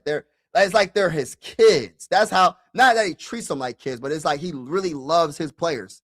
And I have a lot of respect for Pop. Pop is one of them guys, man. Pop is one of my favorite players. You named Tony Parker twice. I did. I love Tony Parker. Tony Parker, one of my favorite guards, man. One of my favorite guards, man. I hate that bear jerky is his own business. I would love to have that right now. That sounds good. The Spurs worked because they were international players and were about team and not stats like Americans. You know what? I am with you with a lot of what you're saying. International players, and yeah, you know, I agree. I 100% agree. But the one thing what makes it go together is having an all-time great. The nucleus is Tim Duncan. You know what I mean? The nucleus is Tim Duncan. And then you build around that. But then you have to also have you gotta have the coach, you have to have the developing. And the best player, I know you want to talk international players, but the best player in that franchise in Spurs history, in my opinion, is Tim Duncan. He's American. So they built around an American player. And they won those championships. It's not about, I get international. They're more like, I will say that international players definitely caught up with the NBA, American players. I will 100% agree with that. I think the best players in the game are international. If you want to consider like SGA, he's Canadian, right? Luka, I forgot what Luka is. Luka ain't American. Giannis is an American. Who else is another great international player that's in the NBA right now? Dang. But I think international play is, they're more what's the word I'm looking for? They're more how they play the game of basketball is just different from just like American or like when it comes to like developing and stuff. Like they learn the basics. Like they don't skip steps. They learn everything. And I love the fact that Jokic is another one. They just learn how to really play. You know what I mean? And when you have Ginobili coming off the bench or starting, depending on the matchup, and then you have, now you got me going into NBA. Everybody that loves NBA, can y'all go to my other channel? I'm going to put my other channel. I talk about the Sixers. I do play-by-plays. Let me just put it out there because I have another YouTube channel, believe it or not. And this is my other channel. I'm going to put the link in the comments. I will be going live for the Sixers tonight, play-by-play. So if you enjoy basketball, because it seems like we have some basketball fans in here as well, make sure you subscribe to this channel. I'm gonna spam it a couple of times. Go subscribe to this channel. This is my basketball channel right here, where I cover the Sixers and I also cover the Phillies as well. But what was I saying? Yeah, but the Spurs, they have in my opinion, the greatest coach of all time. And then you got one of the greatest players of all time, Tim Duncan, and you build around him. But international players are definitely the face. Am I wrong for saying this? Am I wrong to say that the international players in the NBA right now are pretty much the face of the NBA? Am I wrong for saying that? I don't know. There's a lot of great American players. You know what I mean? But I would probably, like when you talk about Jokic and Giannis and SGA, just them three alone. I mean, goodness gracious. You know what I mean? Luca. Woo! Crazy. Hit the like button. Yes, hit the like button, hit the subscribe. Disagree. Tim Duncan made all of them. Yeah, Tim Duncan made them all better, but they're still good players. Of course, you're gonna be better with an all-time great. So I will agree with that, Andre. I'm not going to disagree with the full statement, but they did have some game. They did have some game though, y'all. Like, don't get it twisted. Tony Parker is a great guard. Ginobili, one of my favorite players of all time. Great player, bro. Like, don't forget Robinson. You know what I mean? When they won their first championship. Oh, and we can't even forget about the last one they won with Kawhi Leonard. Kawhi Leonard. People forget, man. Kawhi Leonard's first championship was with the Spurs. It wasn't with the Raptors. People probably, it was with the Raptors. No, it was not with the Raptors, y'all. It was with the Spurs. And Tim Duncan was not in his prime, but he still was he was still a good player to me. Even though he wasn't the same Tim Duncan, he's still a good player. The one thing about Tim Duncan that I love, I wish there was another player that played like him, but there's not one player that plays like Tim. Like, he would not only post you up and dominate you in the post, but he will also hit the midi off the backboard. What player can you name that used the backboard more than Tim Duncan when it comes to shooting a mid-range jump shot? And then later in his career, Tim Duncan was like shooting threes. He wasn't like the best three-point shooter, but Tim Duncan was shooting threes. But he was unguardable in the post. And the one thing we talk about his offense, but his defense was up there as well. People forget how great Tim Duncan was defensively.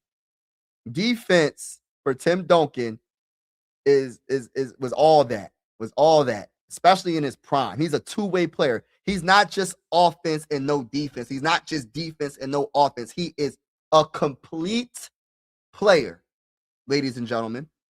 He's a complete player, ladies and gentlemen. I ain't taking nothing away from certain players. Like, the only thing, listen, I'm just going to say this real quick. The only thing I take away from Luka is sometimes his defense is suspect. He ain't the best defender. I think he's starting to step up a little bit. He's doing a little bit more than he had been lately. But his defense ain't all that. That's why I have so much respect for like the two-way players like Ant-Man with the Timberwolves. Even though you can say what you want about Ant-Man off the field, he's off the court. Ant-Man on the court is lights. He's just amazing. And what's the Bulls' name? SGA. SGA? Oh my gosh, bro. Not only can that man get 30 points in his sleep, he can also play defense. Another player that I love. See, now y'all got me talking about the basketball. Tyrese Halliburton. Tyrese Halliburton, one of the best point guards in the game, but he plays very, very good defense. I love it, man. Love it. I love two-way players. Rodman helped with of those. Yeah, Rodman definitely, bro. Yes. Rodman was simply defense rebounding machine. Defense rebounding machine. He might have not been the tallest player on the court, but he played like the biggest player on the court. I love it, man. Back in the day, it was so different. Like how things are. Like now, it's a way the NBA has definitely changed when it comes to like roles, when it comes to basketball players. Like the centers nowadays got handle.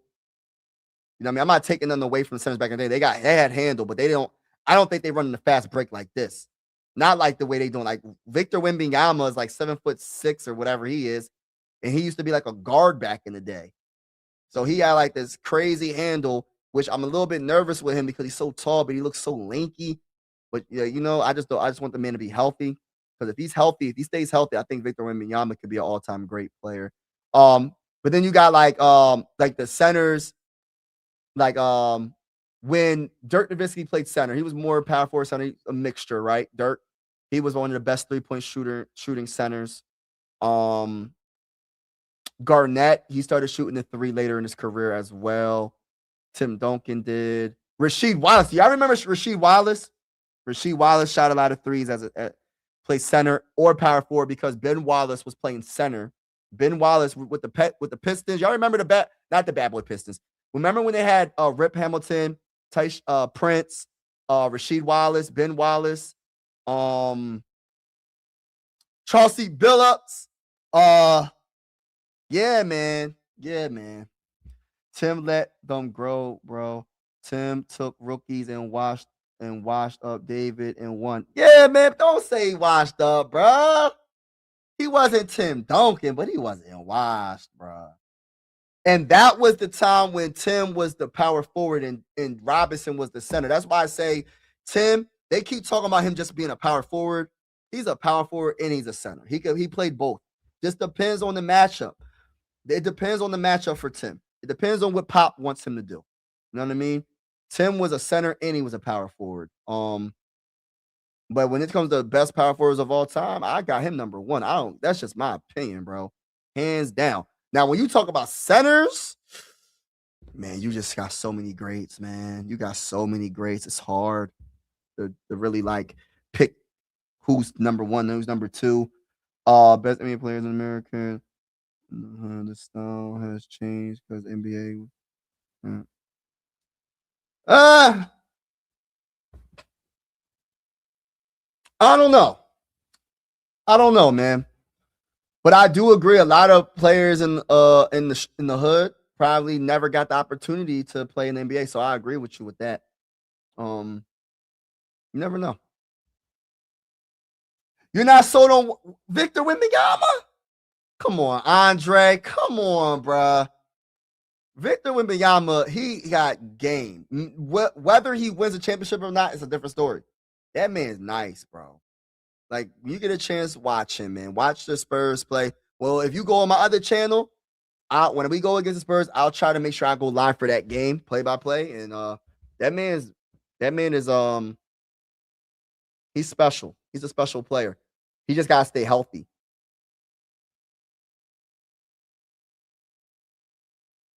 I love Parker though.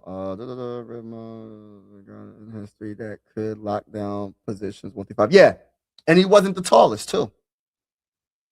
That's when the NBA was more physical, T-Bass. That's when the NBA was. Never mind. Let me not even say that. Tim dominated Bosch in both finals at his age. Come on, man. Should have split finals MVP with Leonard. Hey, listen, I'm a Tim Duncan guy. You know what I mean? So I'm not saying that he was washed. He just wasn't the same later in his career, but he still was good. You know what I mean? Still was good. But Leonard was a freaking beast, too. Like, can't take nothing away from Leonard. Nobody knew Leonard was going to be that good. That's why I'm saying you got to draft right, too. Hands down, unstoppable shot? Yes. You ain't lying. But all right, y'all, let me get off. Everybody that's in the building, make sure y'all hit the like button, hit the subscribe button. Also, I have my other channel right here. This is my basketball channel. If you haven't already, make sure you go subscribe to that channel. I will possibly be live tonight. I think the Sixers go against the Kings.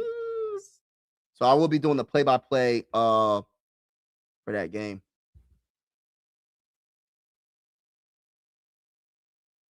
But shout out to everybody in the building. Thank you so much. Thank you for all the conversations. This is really pretty cool. Usually this is a football channel, but it's cool to talk about other things, man. And I'm thankful for everybody that's been in and out of the chat. Thank you so much.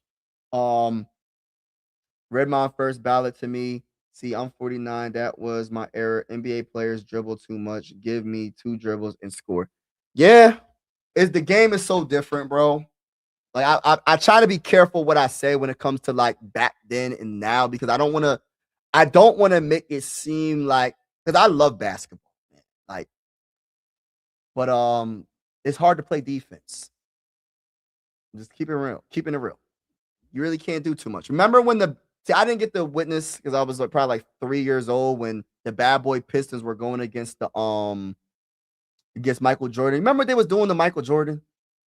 I seen one highlight when the bull looked like he clotheslined Michael Jordan, and Michael Jordan got right back up like it was nothing. I'm like, yo, this is more like wrestling This is more like fighting, but not fighting. I'm like, how the heck did Michael Jordan just get back up after he just got clotheslined? The Bad Boy Pistons was no joke, man. I don't even know how. Listen, I'm surprised they ain't really get into a crazy fight, because I would have been. We would have had to. We would have had to throw down for real. For real. You ain't gonna just be doing that to me. Know what I mean? Know what I mean? That's just how I feel. Oh yeah, that's true. You talking about Ben Wallace, right? Or Rasheed Wallace? Anyway, do a show. Fire Cables. I pretty much already did one of those shows. But shout out to you, bro. Appreciate it. Everybody, have a wonderful day. I'm getting off. Peace. Mike Sports Vibes, thank you for vibing with me. Yeah. Mike Sports Vibes, thank you for vibing with me. I'ma talk that talk about the Sixers and the Vikings. I'ma talk that talk about the Sixers and the Vikings. Let's go. I really do this. I'm a hybrid fan. I'm a stand-up man. They be hating on the squads, but they really a fan. I'ma talk that talk about the Sixers and the Vikings. I'ma talk that talk about the Sixers and the Vikings. Let's go.